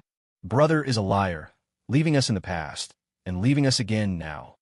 Soft sobs and complaints and sweet words constantly echoing in his ears. Mo Xian suddenly felt that his consciousness was free from the shackles. He seemed to be able to move. It's been 14 hours. Why is there still no reaction at all? Luo Miyuki's eyes were red. With a crying voice, she turned her head and yelled angrily at several doctors. What's the use of spending so much money to hire you? A bunch of useless people. If brother has any problems, you've eaten so much from the Luo family. I'll make you spit out all your lives. Luo Xia didn't speak, just cried while holding Mo Xian's hand, tears dripping onto the back of Mo Xian's hand. She hurriedly wiped it clean for him. Last night, after Luo Xia and Luo Miyuki finished their meeting, they originally wanted to see Mo Xian. Seeing that he was asleep, the two sisters deliberately played tricks, deliberately wanted to wake Mo Xian up, but no matter what they did, Mo Xian didn't react at all. If it wasn't for the rise and fall of his chest and the even and steady breathing, it would even make people think he was dead. Luo Xia and Luo Miyuki immediately realized something was wrong, and quickly asked Uncle Zheng to bring people along and called an ambulance to rush Mo Xian to the best hospital in Kyoto. Vice President Luo, we have done a detailed examination. There's really nothing wrong. The leading doctor said tremblingly. Mr. Mo's body is very normal, but it seems that he is unwilling to wake up. He's awake. Mo Xian's sudden voice startled everyone. After a brief moment of surprise, Luo Xia pounced on him, crying and hitting his chest hard. Luo Miyuki didn't care if there was anyone else. Her whole body left the ground, and she pounced on the bed, crying loudly in Mo Xian's arms. Okay. Thank you everyone for your hard work. Uncle Zheng clapped his hands while smiling and made a gesture of seeing them off. Just now our eldest and second young ladies were also concerned and confused, and their attitude was not very good. I'm really sorry. After driving the doctors out of the door, Uncle Zheng immediately changed to an indifferent expression, lowered his voice, and said, Everyone is also a leader in the industry. Some things pretend you didn't see, appropriately pretend to be deaf and mute. I don't need to say it, right? The doctors nodded quickly, joking. If their brains were bad, would they dare to talk about the Luo family's gossip? What is the relationship between the three people inside? They don't want to know. Uncle Zheng sent the doctors away, and then very sensibly closed the door of the ward. Mo Xian hugged Luo Xia and Luo Miyuki tightly with both hands, laughing and crying uncontrollably. I'm sorry, I made you wait for me for so long. I remembered everything. Thank you for being willing to wait for me, still willing to run towards me after so long. Although it's been so long, but Sister Weiwei, Xiao Xue, I'm back. A year later, an international exchange art exhibition held in China, Luo Miyuki, who had been missing for a long time, suddenly publicly released her latest artwork. With the title of Genius Girl on her head, Luo Miyuki suddenly announced through Luo's media at her peak that she would no longer publish any works. So this time, Luo's staff, with the latest painting by Luo Miyuki, naturally attracted the attention of many people. Strange, how do I feel that Luo Miyuki's painting style has changed a lot? You can see that it is her own work, but this time it just feels like something is different. In Luo Miyuki's publicly released paintings a few years ago, the originally withered big tree not only regained its vitality, but became even more lush. The boy's face was full of bright smiles, pulling the girl and the little girl to run forward together, and 4 cute children like little elves surrounded the 3 of them. In the past paintings, even if they were warm, they also made people aware of some kind of longing and emotional sustenance. And in those 2 dark paintings, one was full of despair, and the other, a painting of 3 people, gave a feeling of suffocation and morbidity. But this painting seems to represent some kind of new life. Luo Miyuki herself did not come, and many people asked about her whereabouts, but Luo's staff were tight-lipped. Don't say they don't know. Even if they know, they won't tell others. And at the same time, the seaside villa on the other side of the ocean that had been empty for a long time suddenly became lively. Wayer Schwerer, get up, it's time to go to school. Xia, Miyuki, hey, can you get off me? I still want to see Jing'er and Ling. No, I still have to make breakfast. You 6 mothers and daughters don't help. Don't make trouble. I can't run away. I really won't run. Please let me go.